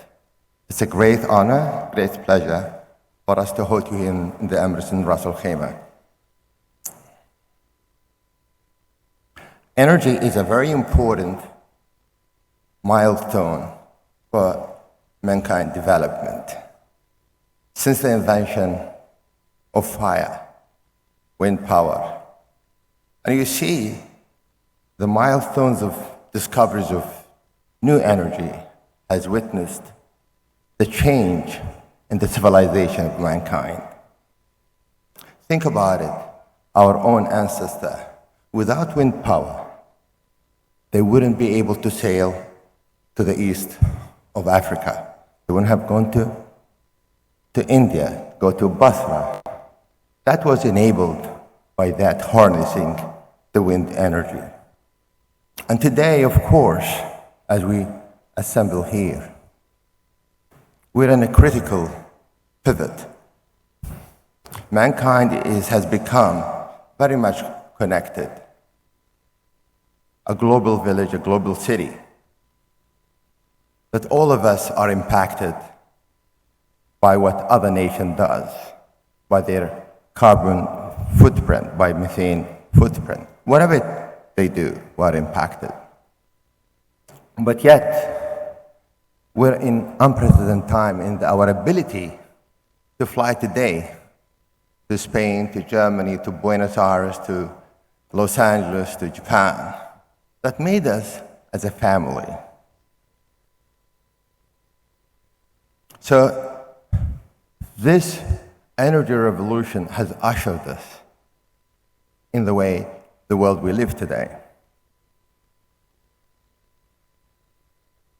This summit that we are hosting here today is a reflection of the commitment of our country to be part of this world that cares about the world, that cares about the future of the world, that cares to be a participant and a vehicle to make sure that we can work together, that we can actually avoid disaster, that can we create, on the other hand, opportunities for our children and our grandchildren. These are the things that we can do today that will allow us to be proud, or at least our children to be happy for what we have done today. We UAE, I can tell you, we have gone through a lot of hardships.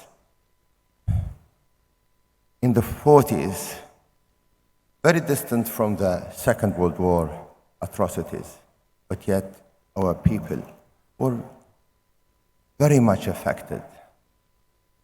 They had hunger, poverty, in something I can't describe. So our fathers going through these challenges.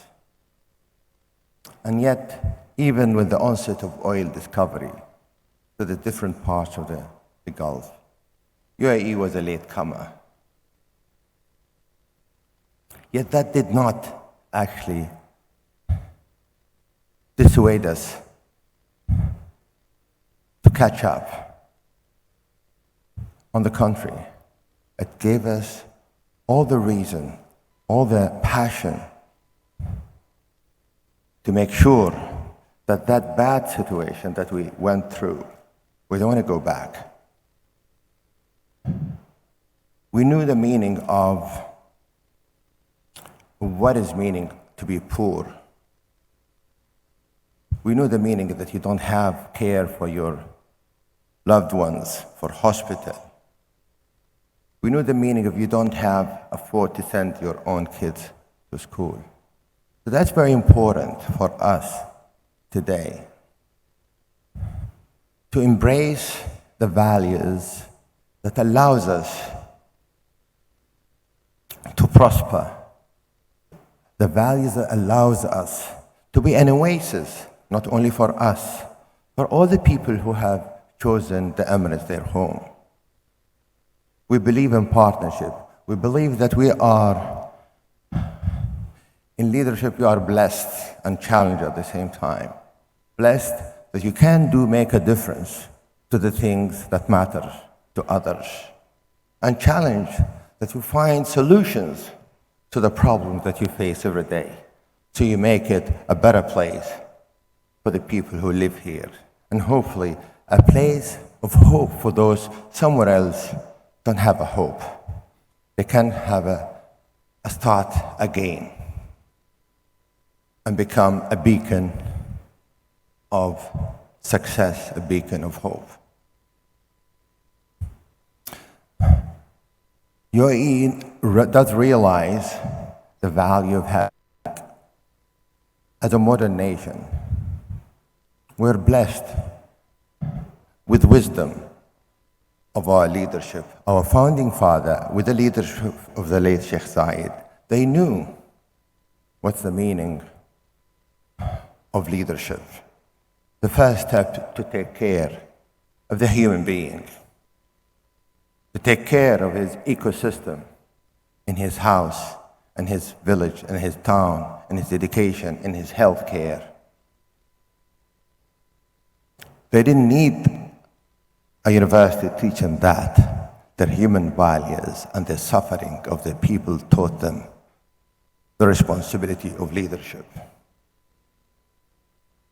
So we as a younger generation, we kneel in front of our founding father for the things they've done without the skills of education. So today we have more responsibilities on our shoulder. I want to assure you that Sheikh Mohammed bin Zayed has that responsibility, has that passion, and all his brothers and all the people of UAE behind him, with him, to make this mission a mission that carries us into the future with prosperity, with peace, with tolerance, to embrace all our talents, all our energies, and to welcome everyone from everywhere, to tell them you are welcome here. This is a safe place. This is a free place. This is a place you can do. This is a place where can you do business. This is a place that will allow you to be respected, no matter where you are coming from. So today, recognizing the livelihood that we lived there before, 70, 80 years, 50 years, we take energy as a very important thing. Number one, the climate change that we cannot deny. But at the same time, our need, our civilization, human civilization, they need energy. It's important that we have to make sure energy is there for mankind to grow and prosper. So UAE has been a leader in creating alternative energy, invested heavily in solar energy, doing its part, even nuclear energy, considering it has zero carbon footprint. We took the bold steps to do things that, that we feel are necessary in our country, that will allow us to go beyond the challenges of today and tomorrow. And more important is to become an arena for talent to come around and to work together to open the bridges for our tomorrow, all of us.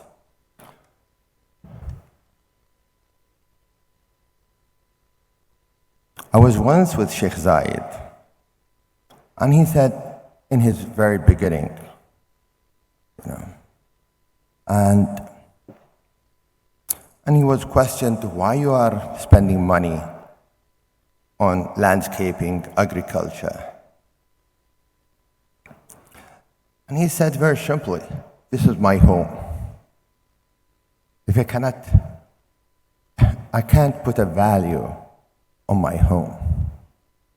And you can see he turned Abu Dhabi in a garden. And it is a lovely garden. And that comes from simple recognition. Each one of us is responsible for their part, doing what they can do.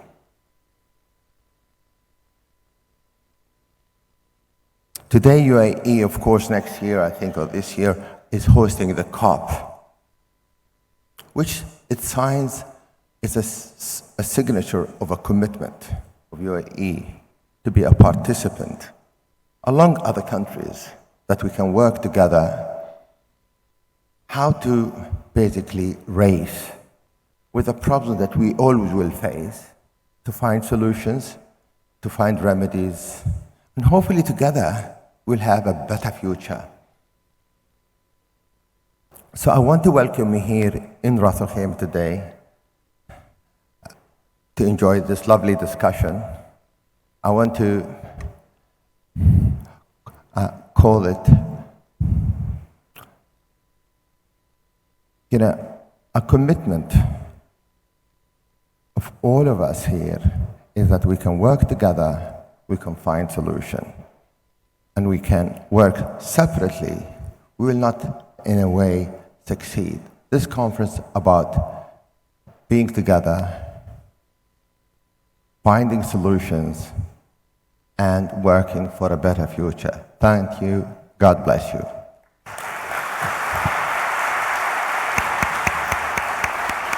هكذا قدم سيدي صاحب السمو الشيخ سعود بن صقر القاسمي عضو المجلس الأعلى حاكم رأس الخيمة حفظه الله كلمته الافتتاحية لقمة رأس الخيمة للطاقة. شكرا صاحب السمو الشيخ سعود على هذه الكلمة المعبرة والافتتاحية لقمة رأس الخيمة للطاقة. إذن نتواصل معكم مستمعينا الكرام في هذا البث المباشر عبر أثير إذاعة رأس الخيمة لقمة رأس الخيمة للطاقة. This level of commitment and support for the energy transition from the UAE and Ras Al Khaimah leadership. So thank you so much for your words again. Our next speaker, His Excellency Suhail Mohammed Al Mazrui, the Minister of Energy and Infrastructure, was unfortunately unable to join us due to urgent international travel. But we are honored to have in his stead His Excellency Sharif Al Ulama, the Undersecretary for Energy and Petroleum Affairs from the Ministry of Energy and Infrastructure, who will shed some light on the UAE's federal initiatives, as well as the aspiring move towards the COP28, which is of course hosted by the United Arab Emirates. So please help me welcome His Excellency to the stage. رأس خيمة الطاقة وكلمة معالي سهيل المزروعي وزير الطاقة والبنية التحتية أيضا في هذه القمة. شكرا لمعالي سهيل المزروعي على الكلمة اللي أيضا سيقدمها أيضا في هذه القمة. شكرا.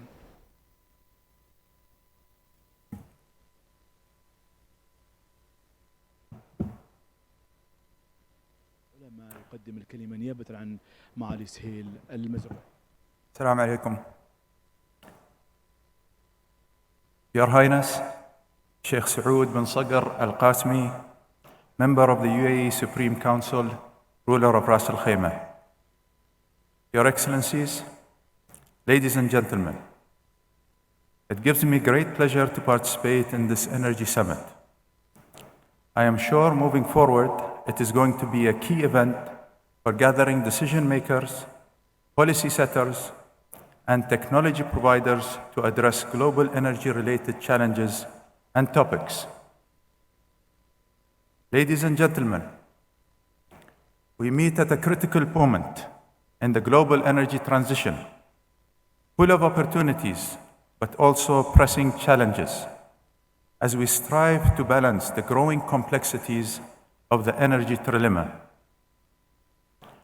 Almost a year ago, as the world gathered at COP26, we agreed on accelerating the energy transition towards a low-carbon fueled future and reduce emissions, with the aim to keep the 1.5-degree pathway alive and drive progress while ensuring continued global growth and socio-economic well-being for all.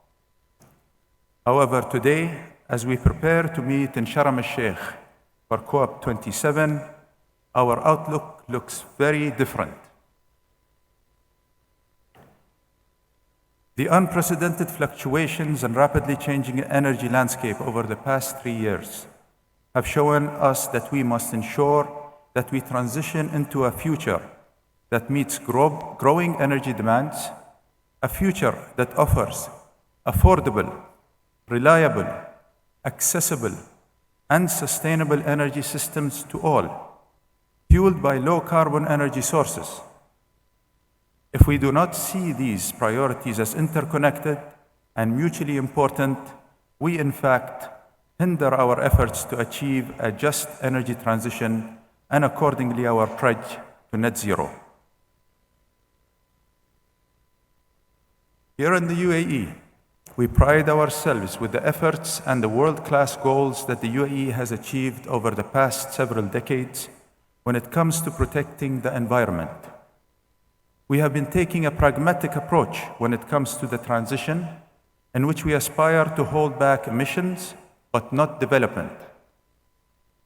Furthermore, our efforts regarding the environment have not been restricted to our borders, but have extended overseas as well, where we have contributed large funds into establishing renewable projects. To create the right policies and an attractive investment environment, we launched the region's first national long-term energy plan back in 2017, the National Energy Strategy 2050, where we set out a target of reaching 50% clean energy in our power generation capacity, complemented by a 40% reduction in total primary demand by the year 2050. Also in 2021, the UAE Cabinet approved and launched the National Demand Side Management Plan 2050, which will enable the 40% reduction target in demand through improvements in energy efficiency across the built environment, transportation, and industry sectors. In the same year, we were the first country in the MENA region to announce our Net Zero by 2050 strategic initiative. And today, I am excited to share that just a few days back, we started work on our national hydrogen strategy. We plan to build on the promising and competitive advantages the UAE has: strong solar potential and growing nuclear capacity, commercial-scale CCUS capabilities, a long-standing energy production and export legacy, coupled with a culture for innovation and ambitious dedication. I am confident that we are well-positioned to become a global leader in the hydrogen economy. And while we are heavily committed to building the energy systems of tomorrow, we are working extremely hard to deliver on the energy needs of today. With energy demand set to grow 50% by the year 2050, pressures on the energy system are forecasted to grow, and natural gas will be a critical transition fuel. It remains a fact that the pace of energy transition will vary across the globe, depending on the evolution in policy, technology, investment trends, and region or country priorities. There won't be a one-size-fits-all solution, but rather we will see a diverse set of low-carbon energy sources, carbon capture technologies, and energy efficiency measures for harder-to-abate sectors such as our steel, aluminum, and cement industries. Governments, investors, private sectors, and civil society must work hand in hand to build up massive capacities of zero-carbon power generation to enable the clean electrification of the economy. As for COP28, this will be the first global stocktake since the Paris Agreement, which will show us the gap between our ambitions and actions. Hosting the COP28 in the UAE in 2023 shows global recognition of UAE's environment stewardship. This is a great opportunity to bring together all the UAE main players to highlight our future forecast and foresight of what type of initiatives we have introduced in the past and what initiatives we are planning to introduce in the future. Our aim as an advocate for partnership and action through global collaboration is to give a platform for voices to deliver successful solutions to support action and a just energy transition. 2023 will be a historic year for the UAE, hosting COP28, which is carrying a lot of environmental expectations and is poised to take some major resolutions to combat climate change. It will primarily focus on the economic case for inclusive climate action. There is no one pathway to achieve net zero, as there are many cost-effective, clean energy technologies and solutions that can be implemented today with the right policies. Energy transition will also depend on progress in demonstrating, commercializing, and diffusing key low emissions technologies. With the energy sector accounting for 2/3 of total GHG emissions worldwide, a successful energy transition relies on scaling and developing solutions that produce tangible results for the climate, society, and the economy. Colleagues, today I call on the private sector and give an open invitation for all to work together to innovate, develop and scale up the solutions of our future energy systems. On one side, we need solutions to drive down existing emissions, while simultaneously on the other side, we need technologies to create the future clean energy value chains. What we know is that this transition will not follow previous trajectories of economy-wide transformations. Today, the private sector has a leading role to play in driving the energy transition. The decisions and investments being made today by the private sector towards energy transition will have compounding impacts on the rate of change. The future energy ecosystem is built up of many parts, each requiring tailored solutions based on various underlying factors, but all united by a desire to access cleaner, safer, and more sustainable energy. Here we should also note that countries will move at different paces depending on their priorities, whether it is growth, environmental protection, financial capabilities, or availability of natural resources. Colleagues, we have a chance to change the world by creating the energy systems the world wants and needs, to reflect our aspiration for a better future for generations to come. This, of course, comes at a price. Renewable energy currently is just a small part of the global energy mix, and carbon capture deployment is in its infancy. The scale of change and investment required is unprecedented. There is a global funding gap of over $120 trillion over the next 30 years, and not one stakeholder can cover this gap alone. However, as noted earlier, we are doing our share. The UAE has and is playing its part in funding and investing in the energy transition. We have committed $50 billion investment in renewable energy projects across 40 countries, while announcing plans to invest an additional $50 billion over the next decade. I would like to stress that the potential prize is huge for those who make the leap to the new energy economy.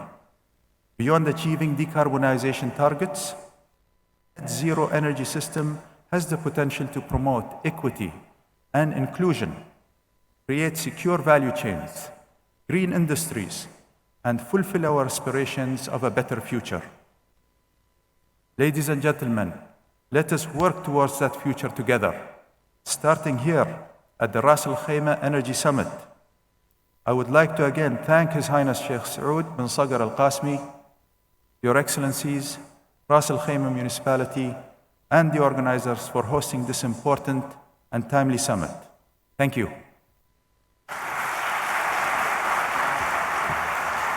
Thank you very much, Your Excellency. Thank you so much for your great words, and also it's great to hear about the amazing investments that the UAE is putting forward towards this amazing initiative. So thank you so much. I'd ask you to, of course, stay on stage, please, as we will do the awarding ceremony for the UAE Management Leadership Award. If you don't mind going to the center of the stage, and we'll ask the winners to come on shortly. So the UAE Management Leadership Award recognizes organizations who help build global insights on the benefits of energy management systems in industrial and commercial facilities. The evaluations are based on the assessment conducted by the Ministry of Energy and Infrastructure and the Clean Energy Ministerial. His Excellency will shortly award the top 3 organizations that have won this award. So the first place award goes to Ras Al Khaimah Municipality.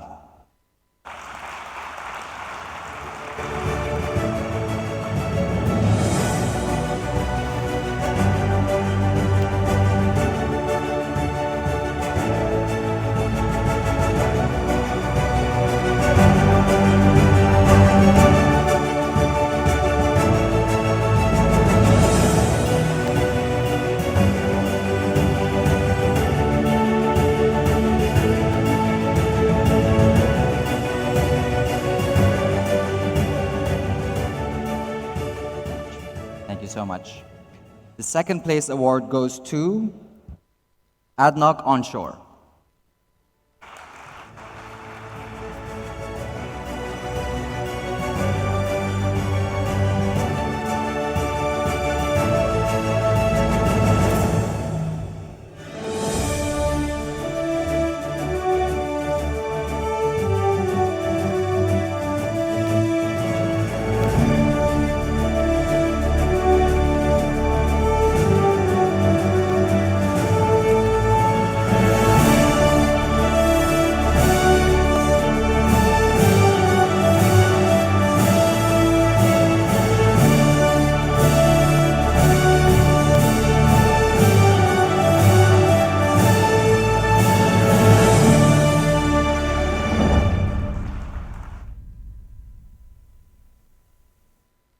Thank you so much and congratulations. The third place award goes to ADNOC Offshore.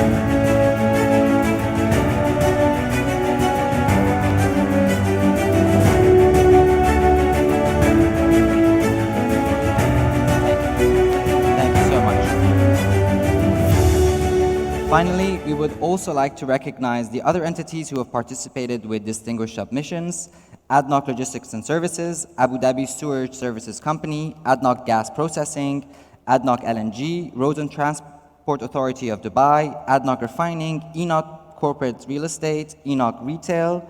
Please join me congratulate all of them for their submissions in this award.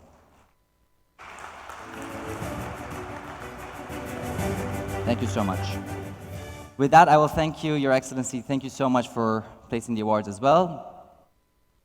Next, we have a video presentation from the Director General of IRENA, who were one of the supporting partners for this event. He has some very exciting words and interesting discussions around the global impact of the energy transition and the way forward. So please, there's no one coming on the stage, but welcome him to his presentation. Thank you.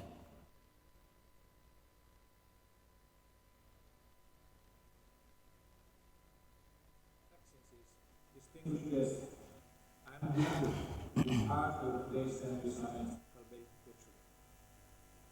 I would like to first express my appreciation to His Highness Sheikh Saad bin Sakar al-Qasimi for his patronage of this timely summit and for his kind invitation. We commend our host country, the UAE, for its exemplary leadership towards furthering the deployment of renewables, both in the region and all over the world.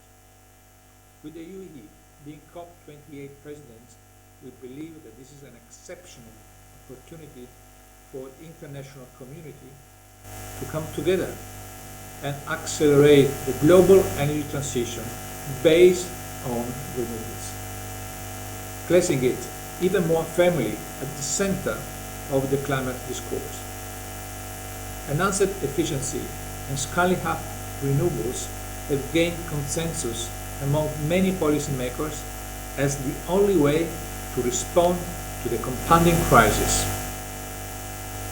According to IRENA's World Energy Transition Outlook, over 90% of all decarbonization in 2050 will involve renewable energy through direct supply electrification, energy efficiency, green hydrogen, and bioenergy combined with carbon capture and storage.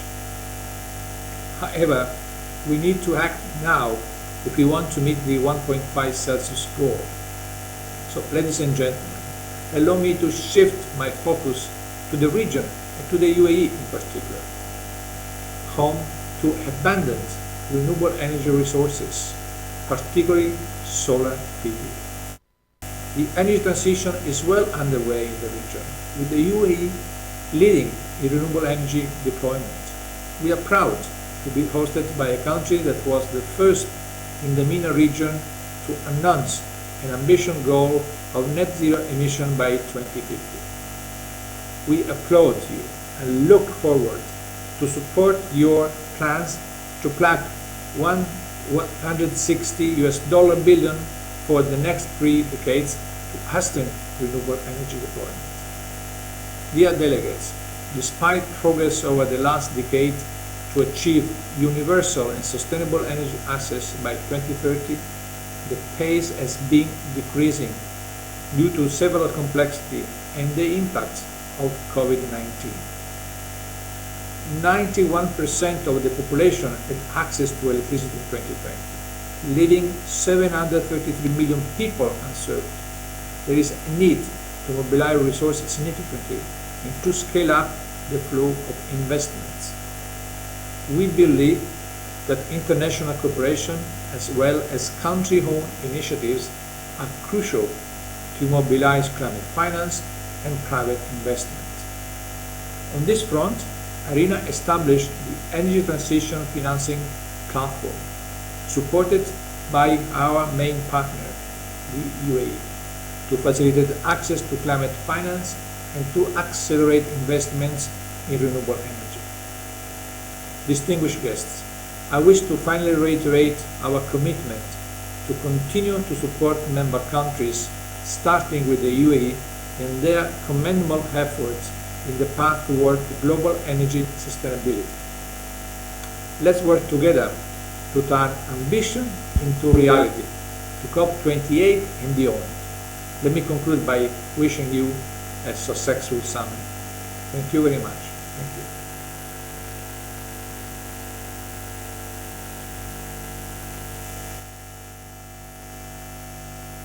Many thanks to Mr. Francesco La Camera, the Director General of the International Renewable Energy Agency, for that virtual presentation, and of course for the team from IRENA for their support of the event.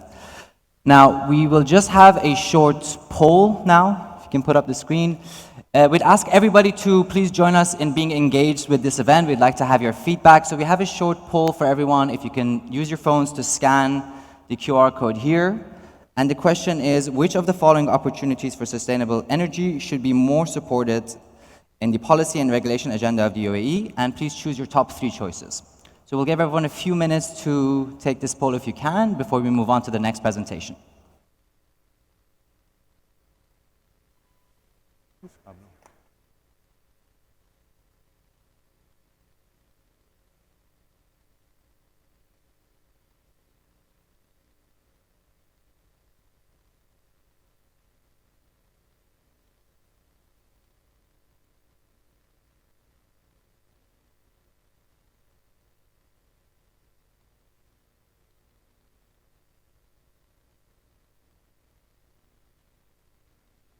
Perfect. With that, I will now move on to our next speaker. We will zoom into the initiatives within Ras Al Khaimah in particular. So I would like to welcome to the stage Mr. Andrea De Gregorio, the Executive Director of the REAM Office of the Ras Al Khaimah Municipality, who will be speaking about the Iraq Energy Efficiency Strategy 2040 and other exciting initiatives within the Emirates of Ras Al Khaimah. Please help me welcome him to the stage.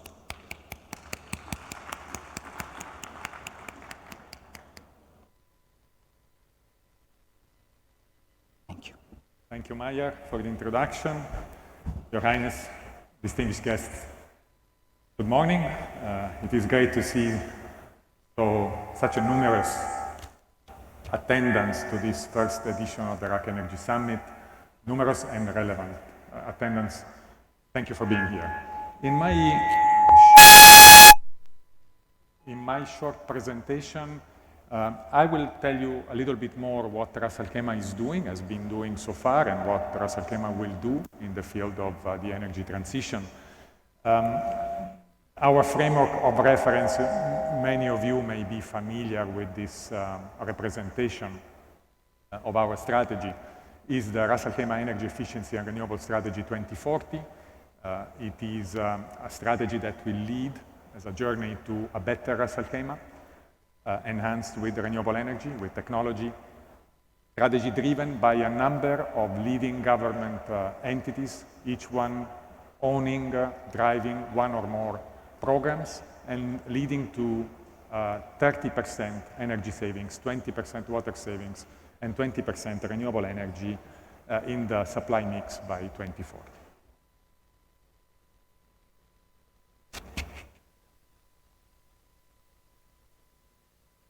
Strategy is one of the pillars of the strategy of Ras Al Khaimah, so it's part of Vision 2030 of Ras Al Khaimah. It supports a number of federal strategies and initiatives like the UAE Strategy 2050 of the Ministry of Energy, the UAE Net Zero ambition by the Ministry of Climate Change, Operation 300 billion by the Ministry of Industry, and other federal initiatives. It represents Ras Al Khaimah contribution to the energy and sustainability objectives of the world. In terms of progress so far, the strategy was activated in 2018. All the programs are now in the rollout phase. 2017 was a year of institutional setup. 2019, 18, and 19 were years of issuance of the first important regulations. One of them is Barjil, green building regulations of Ras Al Khaimah. There has been the issuance also of a retrofit regulation and others, and activation of all the programs.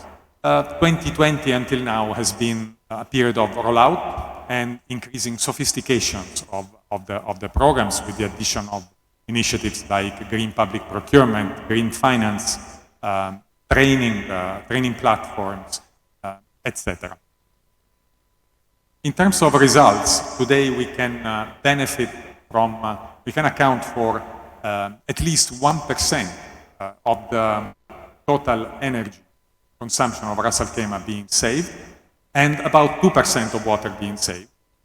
The encouraging thing, beyond the numbers themselves, the numbers of a beginning of a journey, is the fact that many programs contribute to these targets, therefore making the targets and the achievement robust in the coming years. Going deeper into the programs, for buildings, as I mentioned, we have two programs. We have the green building regulations, Barjil, that today, at least until the end of last year, counted already more than 1,000 buildings completed according to the new standards.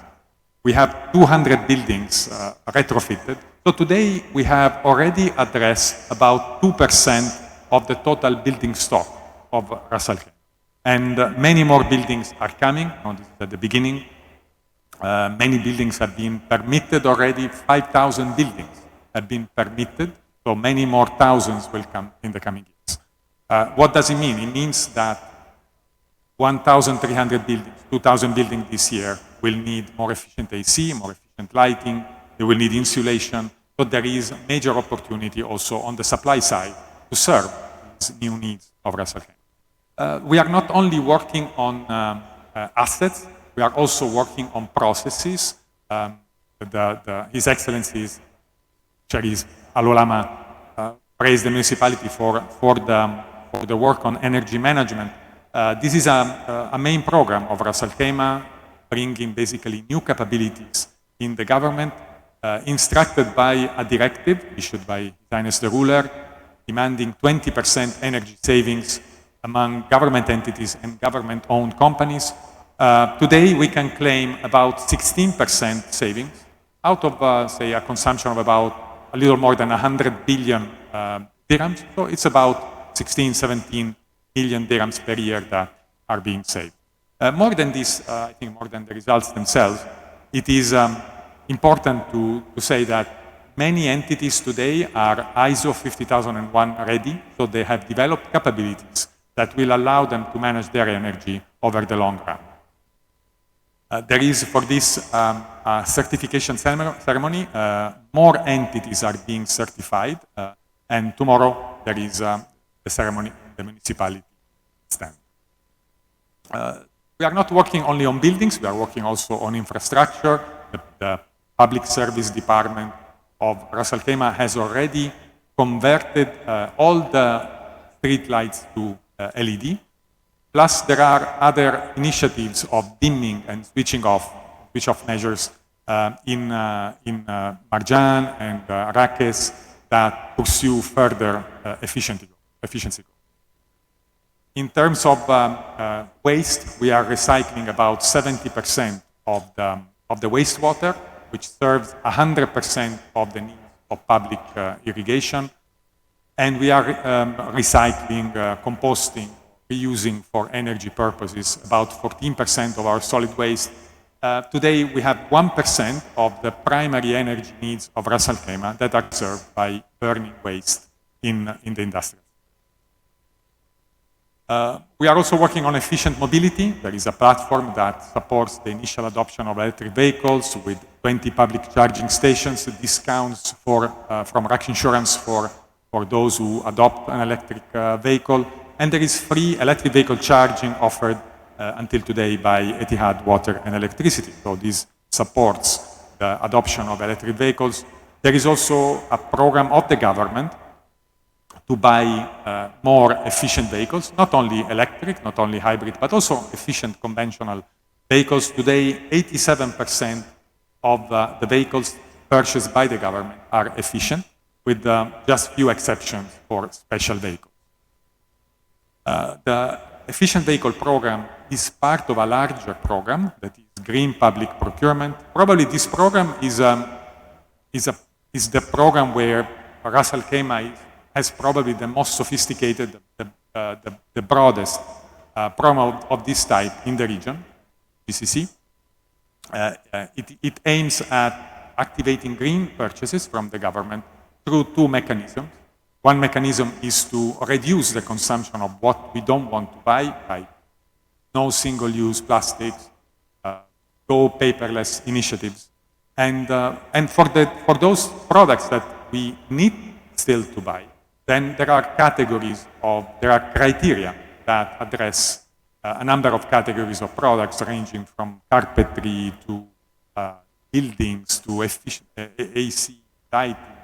IT products, etc. Today, among the participating entities, there are 13 government entities who participate. 90% of their spend in these categories is already green. Other things that we are working on is horizontal enablers for awareness, incentives. There are special incentives for the energy sector that make Ras Al Khaimah probably the cheapest place to establish a business in the region. It is convenient. There is significant business development support provided. There are other platforms that we are building on to develop capability, like Upskill, the training platform of energy in Ras Al Khaimah. And there is an initial green finance being developed with the support of the first banks, in particular Iraq Bank has already issued some facilities. Another enabler that we are working on, especially for the coming decades when we need to work on greenhouse gas emissions, there is a system in Ras Al Khaimah established by the municipality to report on greenhouse gas emissions. They are published on an annual basis. And so we are today able to monitor progress and promote action beyond energy and water savings, also dealing with carbon. Looking forward, of course, what I said, something that we have done over the past 4 years is the beginning of our journey. We have run some way. We are at the beginning of this trip. But we have a long way to go to reach our goal. There are a series of priorities that we are working on. Some of them we need to work in collaboration with the federal government. Greenhouse gas emission reduction, need to work in collaboration with the Ministry of Climate Change on this. Distributed renewables, solar PV, this is for me a major area of opportunity. If there is, I would say, in the UAE, but most, I would say, across the region, one opportunity, major area of opportunity that is not yet sufficiently addressed is solar PV, is distributed renewables.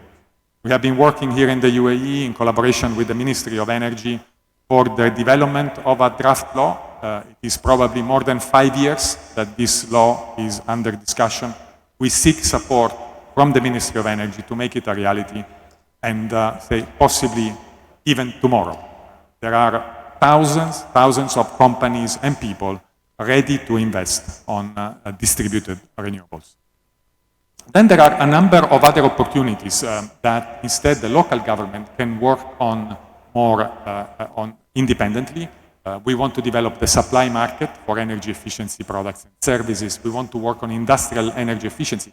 The industrial sector represents 40% of the energy consumption of Ras Al Khaimah. We need to work on it to make it resilient and sustainable in the future.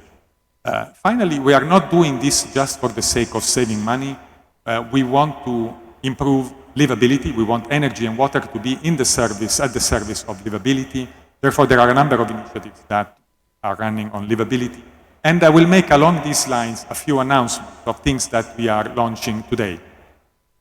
The first thing we are launching along the development of the supply side is an energy innovation competition among SMEs, small and medium enterprises around the world, who will receive significant benefits in terms of setup incentives and support to business development, to set up their business here and become, hopefully, regional champions.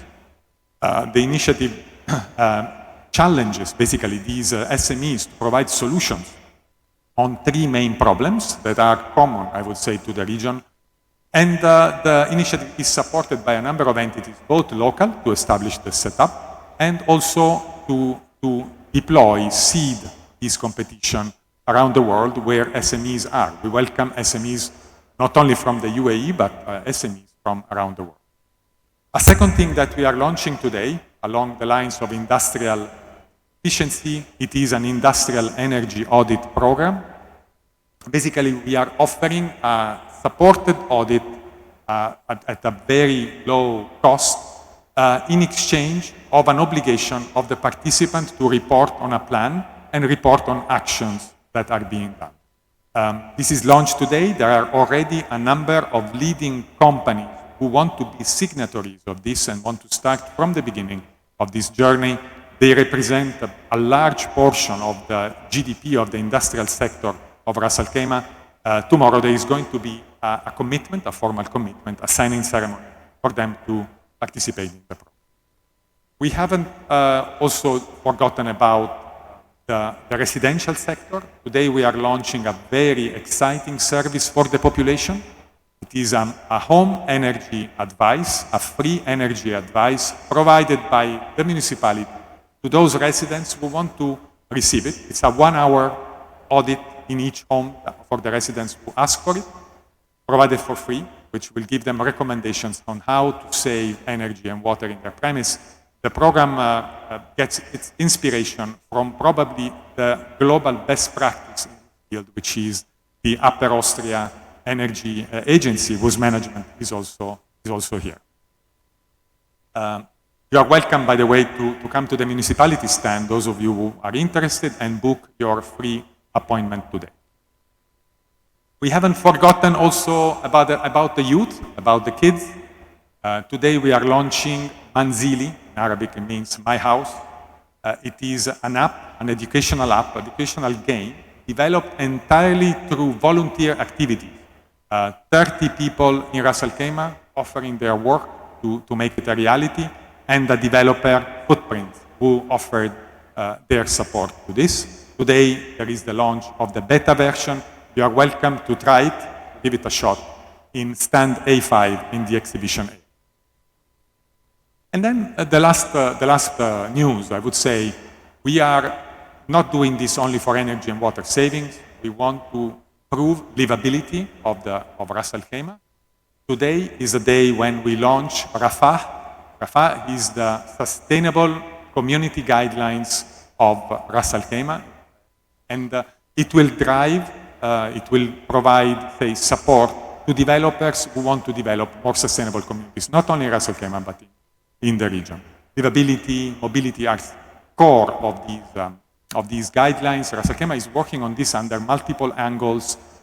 For example, many outdoor comfort installations are already have already been installed in various locations around Kenya. By the way, some are already also in this venue, in the outer part of this venue. We welcome you to visit these locations, Bear Grylls, Corniche, Jebel Jais, Wadi Shoka, and try them and let us know how they improve your experience. Finally, just one final consideration. All of this is only possible through collaboration. We cannot do this alone. Collaboration with businesses, with the government agencies, with peer organizations, with industry associations, with the population. We believe there is a major value to be captured in the energy transition of Ras Al Khaimah. We would like all of you to participate and also take your share of this large value. Thank you.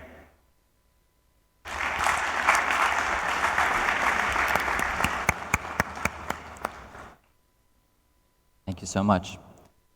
Thank you so much, Andrea, for that insightful presentation. You managed to pack a lot of technical details, data, and quite a few announcements. So thank you so much for that. And of course, thank you very much for Andrea and his whole team for organizing this event alongside us as well. Thank you. Now, we have discussed the international perspective. We have discussed the UAE federal perspective. We've discussed the Ras Al Khaimah strategic and technical perspectives. As I said in the beginning, we aim to bring all of this together. So our next session is the panel discussion, which will aim to bring many of the different leaders across these areas to discuss some of the key topics alongside the energy transition together. So our first speaker will be the session moderator, Mr. Graham Sims, who is the Executive Director for RSB, the Regulatory and Supervisory Authority in Dubai. So please help me welcome him to the stage.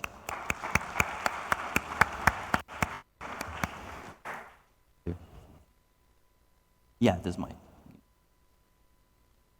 Next, we have His Excellency Yusuf Ahmed Al-Ali, the Assistant Undersecretary for Water, Electricity and Future Energy Affairs at the UAE Ministry of Energy and Infrastructure.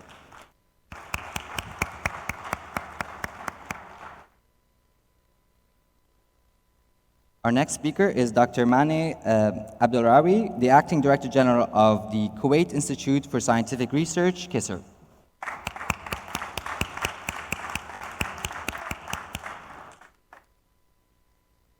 Back to the stage, Mr. Andrea De Gregorio, the Executive Director of Energy Efficiency and Renewable Office at the Ras Al Khaimah Municipality.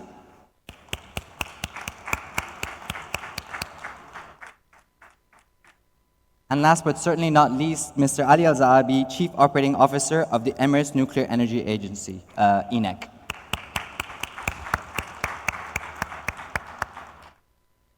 Thank you so much. I'll hand the floor to you, Graham. Just do please make sure you keep the microphones close when you're speaking as well so we can all hear you. Thank you. Thank you very much. Your Highness, Excellencies, ladies and gentlemen, my singular pleasure to be the moderator for the summit's first panel discussion.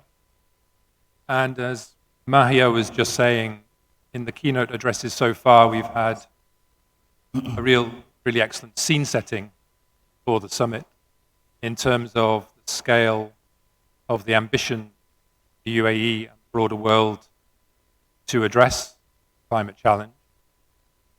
And what I'd like to do in this discussion, talk about challenges, opportunities, and solutions. Challenges first, and perhaps something from me in terms of context. All 6 of the GCC members are in the world's top 10 for global carbon emissions per capita. What that means, I think, is that the challenge to decarbonize in this region is really, without exaggeration, the most significant anywhere in the world. There's a lot of carbon to be taken out of our societies and economies. So I'd like to start with a question to each of you, for you to identify what you see as the top 1 or 2 challenges in getting us to carbon-free economy over what is now less than 3 decades to achieve our targets.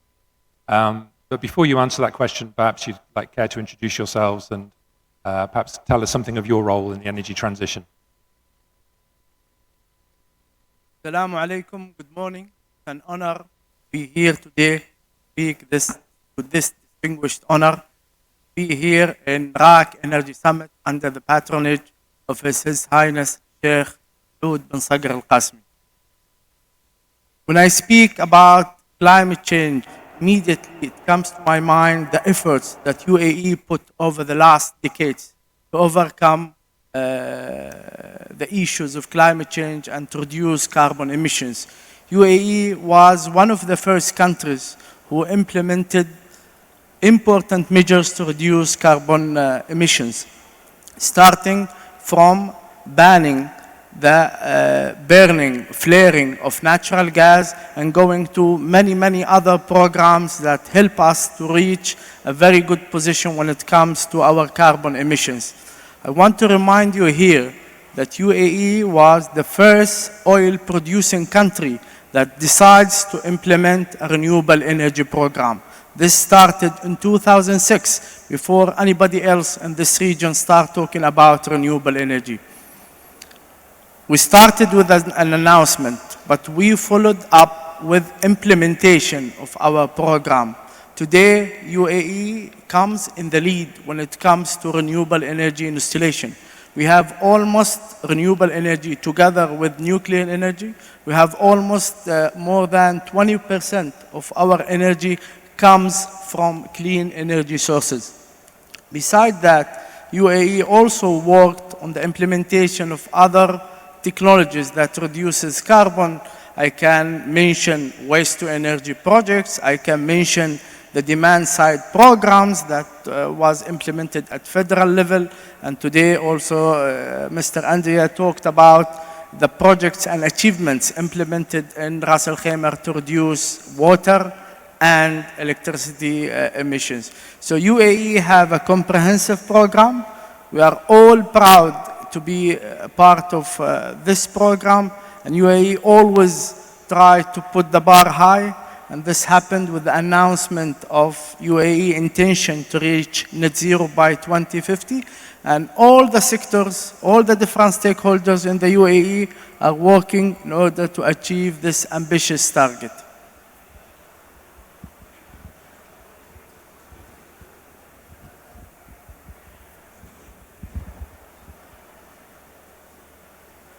Thank you very much, Your Highness, distinguished guests, ladies and gentlemen. First of all, I am honored to be with you here to share some of our knowledge with you.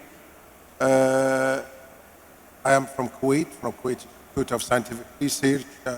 Kuwait has a vision, 2035, to have 15% of the electricity from renewable energy, in line with other countries in the world.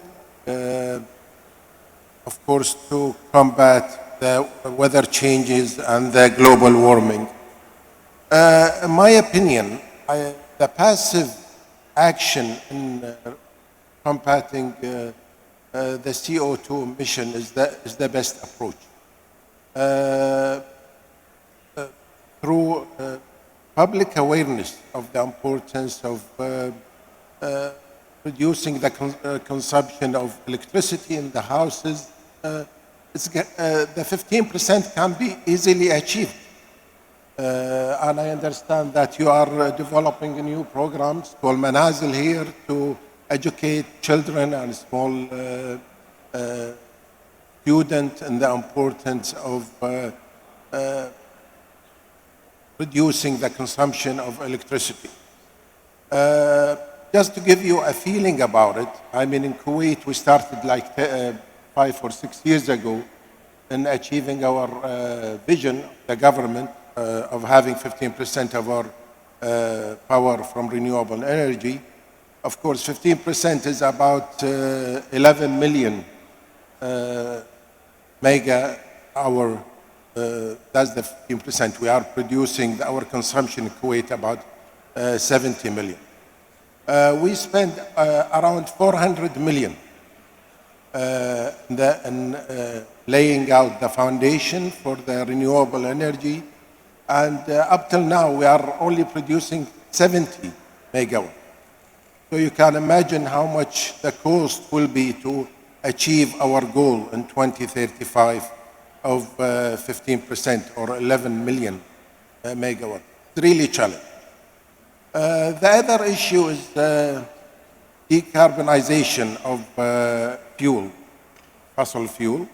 I think the sector of petroleum and petrochemicals, they should work seriously and use R&D to develop a new method and cost-efficient method in decarbonizing the fuel and produce hydrogen or green hydrogen. With that, thank you very much. I spoke before, so I think I already covered some aspects of what Ras Al Khaimah is doing. I just want to make sure, are you hearing? Do you hear well? Is the sound clear? Okay, very good. May I ask, Graham, perhaps you already asked a question, it was not understood here. I think so. I think maybe better for the audience. It was quite good when I was in the audience. It's maybe a little bit less good for us up on the stage. So hopefully the audience are hearing it's fine. What is the question? Sorry. You don't know the question. Okay.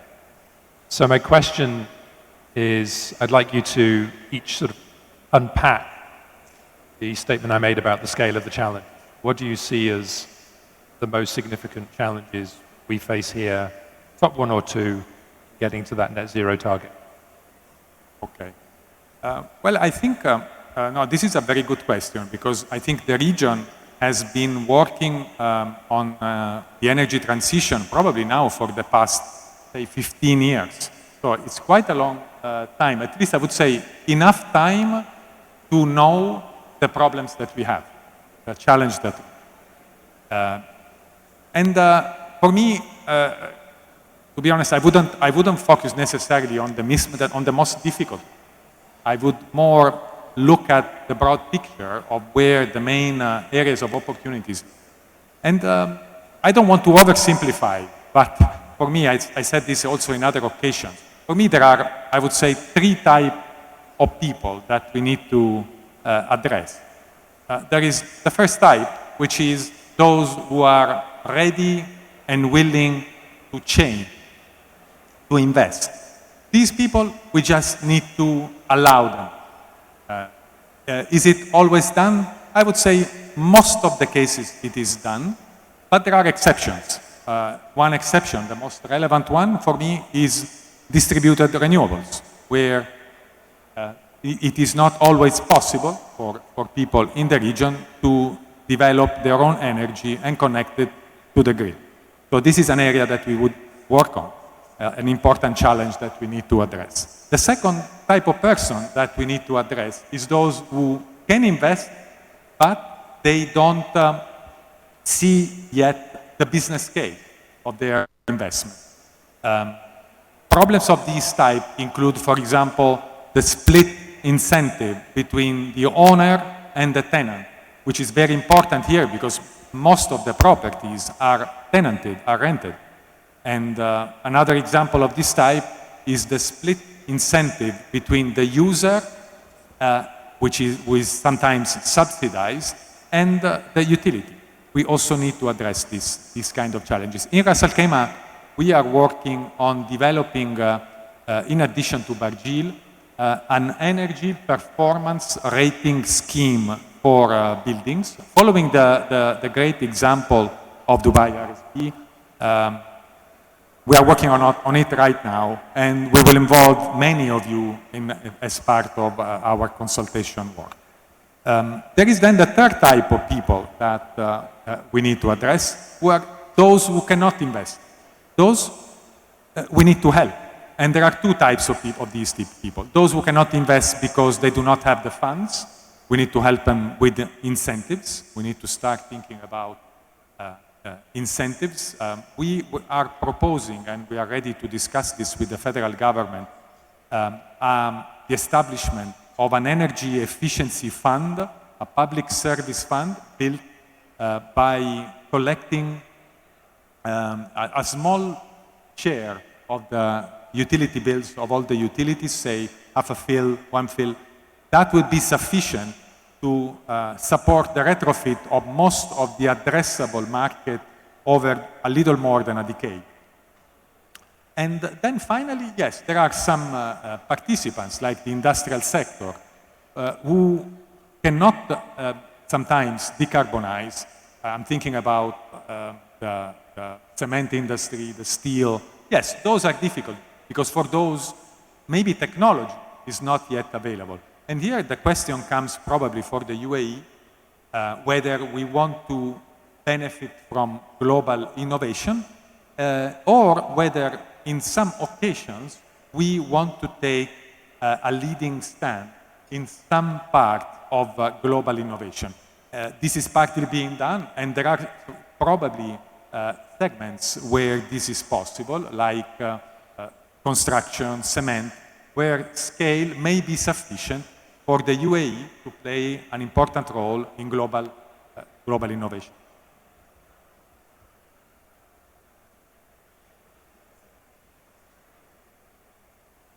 Can you hear me? That's an interesting question, Graham. So, I mean, we all know that 70% of the global carbon emission comes from energy, power, and transport sector. Decarbonization of this sector is our biggest challenge, and also provide us with, a greatest opportunity. In the energy sector, we have always to look at reliable mixed energy sources that are reliable and viable, available for us. So in that area, the UAE in 2008 have actually taken a great step in establishing the UAE mix, and that proven to be a very well-established strategy.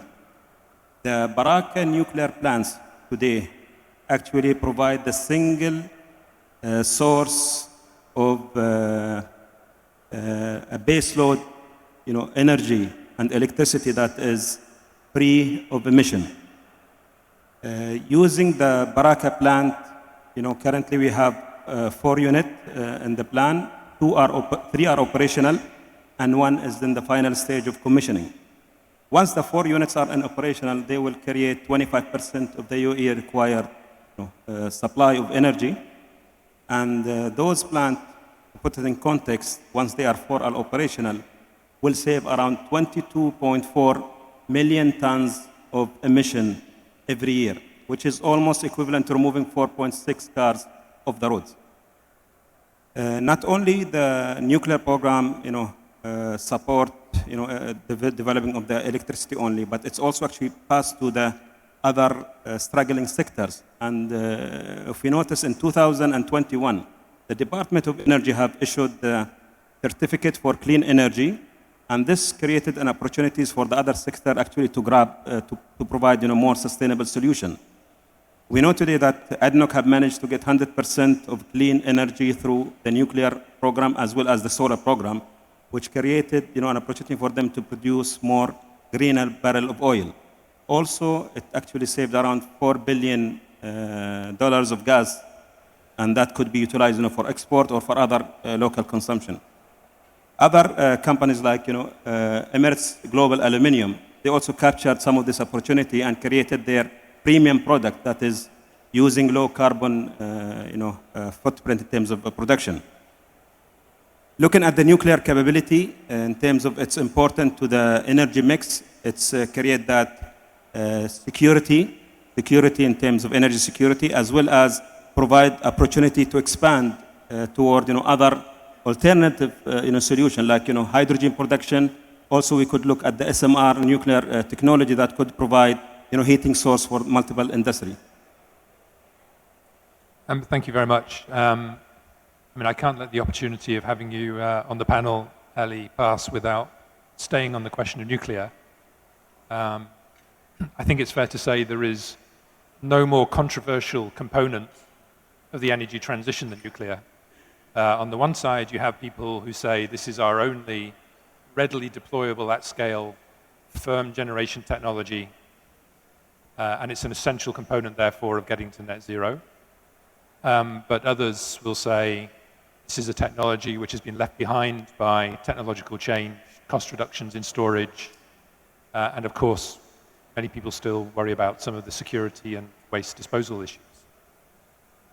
The UAE has made a very striking commitment to nuclear in the form of Baraka, but just looking outside the UAE and a bit further ahead, I'd like your view and then the other panelists' view on just how significant a contribution nuclear can make in this region.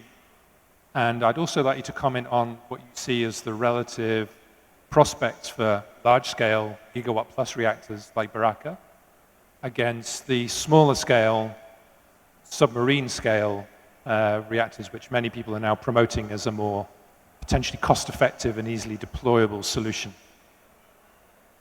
I mean, just to highlight on the nuclear program, I mean, currently the Baraka nuclear plants is connected to the grid, which actually a grid that extends from UAE toward the GCC countries.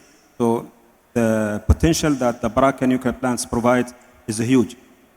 The 4 units, once they are in operation, they will create around 5.6 gigawatt of electricity. And, you know, having that grid connection will provide the opportunities actually within the UAE and across the border.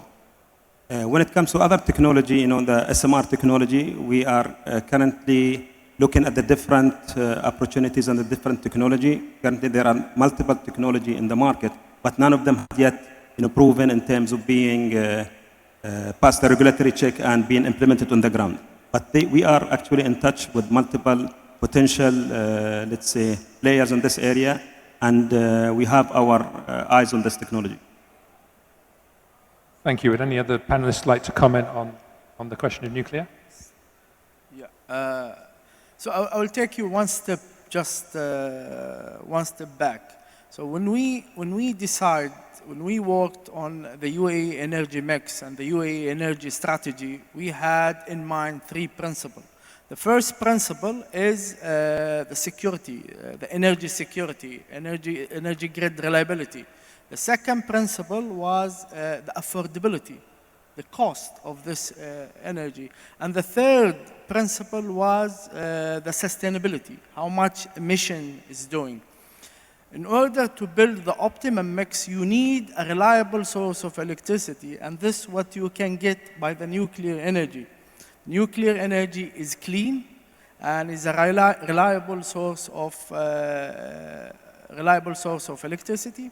Going forward with the UAE announcement to reach net zero, it is expected in our revised strategy that nuclear will play maybe a bigger role in order to achieve the net zero.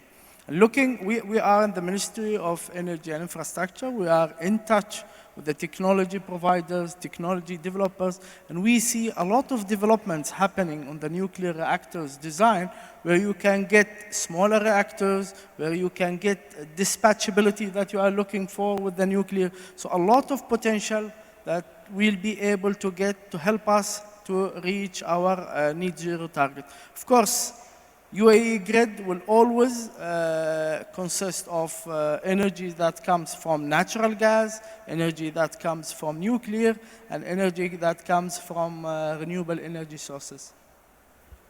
Thank you. Andrea or Dr. Mani, do you have a perspective on this? I think the commitment of the UAE to nuclear energy is clear.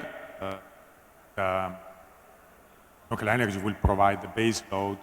I would say the good thing of this is that it offers still a large base for renewables to step in. So there is still a component of renewables that can be added. We have opportunities also for storage of these renewables. So I think it is a favorable situation for the energy strategy that we are pursuing. Well, frankly speaking, I'm having problem understanding the question. I don't know if my ears or the sound system, but you are talking about nuclear energy, right? My question was, what prospect do you see as the prospects for nuclear?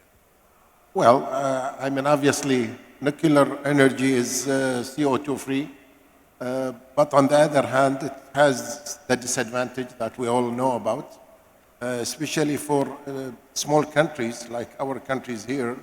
we have to think carefully about the use of nuclear energy. Thank you. If you look at the energy markets of the last few years, the dominant feature has been the dramatic change in price for fossil fuels. If you go back to 3 years, 2019, pre-COVID, prices were fairly subdued. They collapsed in the early part of 2020 and have risen very dramatically since. A lot of the focus at the moment is on the impact of the events of 24th of February, the invasion of Ukraine. But if you look at gas prices in Europe a year ago, October 2021, were already 7 times higher than they'd been in October 2019, before the pandemic. So this can't simply be explained by the disruption caused by the conflict in Ukraine. And my question for you is this a short-term blip, something that the energy markets will iron out, or is it going to have lasting, significant implications for the energy pathway over the next 20 or 30 years, given how much it will change the relative costs of different energy sources? Yeah, if you allow me, I'll speak about the UAE. As I mentioned before, in the UAE, we are seeking the optimum energy mix. And when you have this mix of energy supplies, nuclear, solar, renewable, gas, this somehow immunes your system from the volatility of the market. UAE have its own secured sources of generation that includes different type of fuel. Even when it comes to natural gas, we rely on long-term natural gas contracts that really protect us from the volatility of the market. If we look at the markets of natural gas and the markets of oil, the situation we are facing that in many parts of the world, the production is being declined. This is natural phenomena. You know, when you produce from a well, this will continue to reduce production over time. What you need to do is to invest more in this energy. You need to have a long-term investment plans when it comes to oil and gas in order to sustain your production or to increase your production. So here, it's very important that we balance our view when it comes to energy, not to focus only on renewables. We have to also focus on developing our natural gas, our oil and gas resources, because we have to keep in mind that we need to manage cost. We need to continue being competitive. Gas is important. Alternatives are not there yet. It's still expensive. Of course, people expecting that green hydrogen will play an important role, but it's still too expensive. The price is too high. So we need a transitional period, and the transitional fuel will be natural gas. So we need to continue balancing our investments between renewable and natural gas and oil. Dr. Mani, did you hear the question? The movements in the market of the last 2 or 3 years, is this something is a short-term phenomenon, or is going to have a big implication going forward? Okay, well, at Kuwait Institute of Scientific Research, we started doing research on renewable energy about 40 years ago. That at the late 70s, early 80s. And we had a good success at that time. We have a thermal plant, solar plant, and it's still there in Kuwait. You have a chance to visit us at Kuwait Institute. We could show it to you. If you remember at that time, the prices of oil ranged to about $7. And everybody, at that time, we are not thinking about environment or global warming. We are just thinking that there is plenty of solar energy and could be utilized as an alternative to electricity. When the prices went to $7, I mean, we had to stop that type of research. because to break even, we calculated, you need to have the price of the oil to reach $40 a barrel. Of course, we are talking about the technology at that time. Now, the price of renewable energy dropped significantly in the last 10 years. It's now economically feasible to use renewable energy as an alternative to fossil fuel. So yes, maybe the price of oil will have an effect on this issue, but we also can use a new technology, as we mentioned earlier, in decarbonization of fuel. Still can use a fuel, but without a carbon. So if we can develop a new technology and feasible and economical method of decarbonizing the fuel, that will be an excellent for the environment. So there is a two sides to the problem. There's an economical issue and there is an environmental issue, and we cannot separate these two from each other. Thank you. Yes, I complete, the answer to this question. I would say that I think the current volatility of oil price, current high oil prices, may not necessarily help us in terms of where we want to reach. We have already committed to net zero. I think the large part of the world economy has already committed to where they want to be, and I don't think there is any other option. However, the volatility of fuel prices today can help us in the pathway to decarbonization, on how fast we reach it. And I think it is a very favorable circumstance from this perspective. For the region in particular, it may be obvious, but there are at least two mechanisms for this. Of course, the first mechanism is the fact that high oil prices, being this region a global major exporter of fuels, generates the fiscal benefits, the budget surplus that may fund decarbonization initiatives. I think a great opportunity from this side. And there is also an opportunity from a participant, demand side, because high oil prices make the business case for renewable energy, for alternatives, for energy efficiency much more attractive. So the situation is favorable. In my opinion, it will help us accelerate. Then the question is, how long will this last? Probably nobody has an answer to this. Some oil companies project a few more years of volatility, but in reality, nobody knows. So what I think is important is to take advantage of the situation now, because it may not last forever. So it is, I think, a window of opportunity that we can benefit from here in the region. It has been actually difficult years. As you highlighted, Graham, I think we have noticed that energy sustainability have been overshadowed by energy security because of the recent, let's say, event.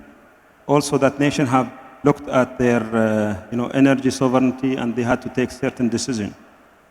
It was quite interesting that we've seen, a nation who have reconsidered their nuclear as part of their energy mix, and some of the countries have restarted their reactors, like Japan.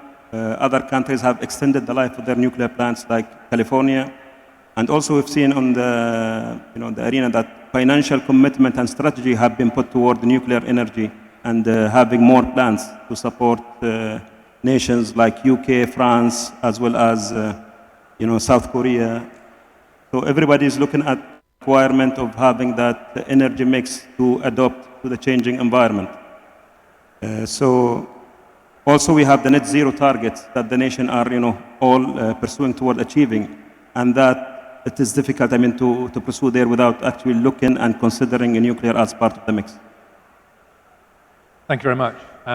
We're getting close to the end. I have one or two more questions, but just let me ask Mahia, the organizers, are we going to see the poll results to comment on?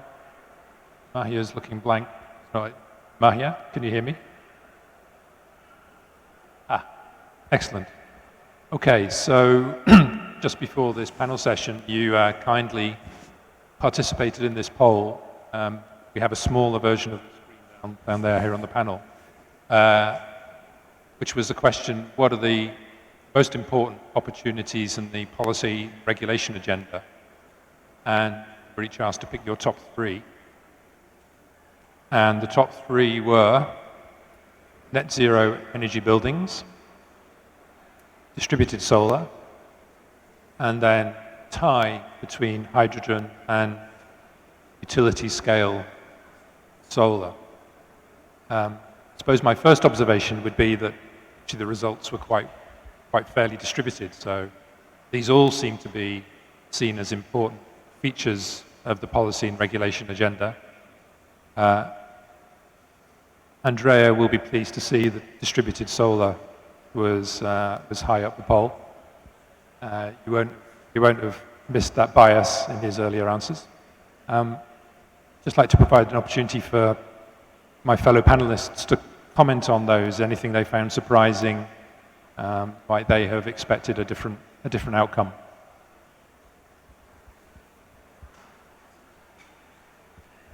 The question is, does this surprise you? Do you have any comments on the poll results behind you? Maybe if someone else would like to comment first. I can. Would you like to comment on this? Okay, maybe I can say a few words also. I think net zero energy buildings, it is a very nice result that we see here, that people want more support to net zero energy building. This is great. It is, we all know that to reach a net zero building, we need today an initial investment that is much higher than normal building. So it is great that the audience supports the consideration of further, say, intervention in favor of building. I think I made my point also on distributed solar PV, and I think this confirms the interest of the experts in this field. Thank you. Would anybody else like to comment?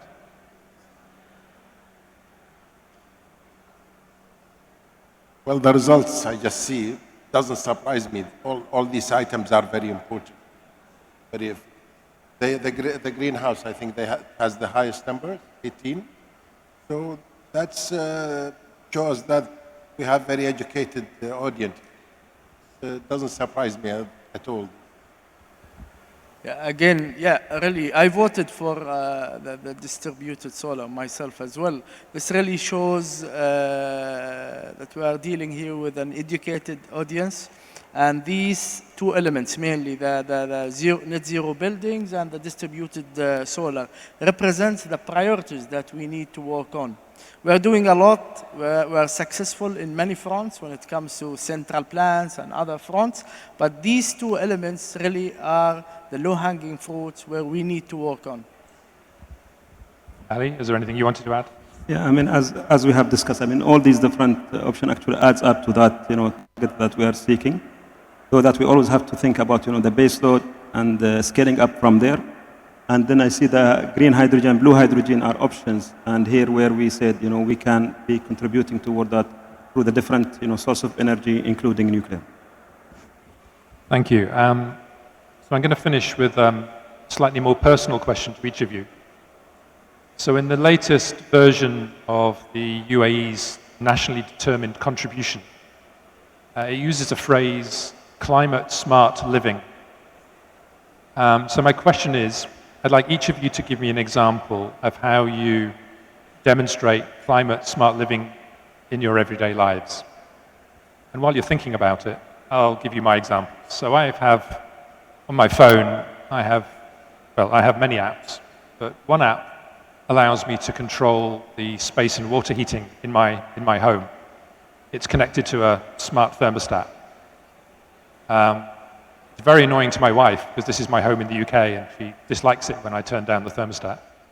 There we go. And the second is the app provided to me by my energy supplier, which is connected to my smart meter. So that allows me to see my daily energy consumption, gas and electricity, at I think a 15-minute or half-hour resolution, which is excellent for monitoring usage, and it can allow you to spot problems if you have any in the home. So those would be my examples, and over to each of you. When it comes to the smart applications, what come to my mind is the application developed in the ministry to develop the different small solar rooftop that we have in the different governmental buildings. This is the most important app that comes to my life, that I use in my life. Of course,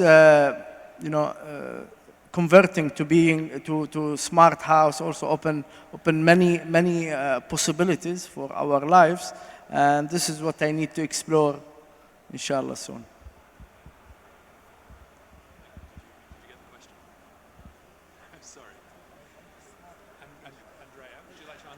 Well, maybe I would say I'm not a good example in this. I am a very bad example. I drive a conventional car, maybe an SUV.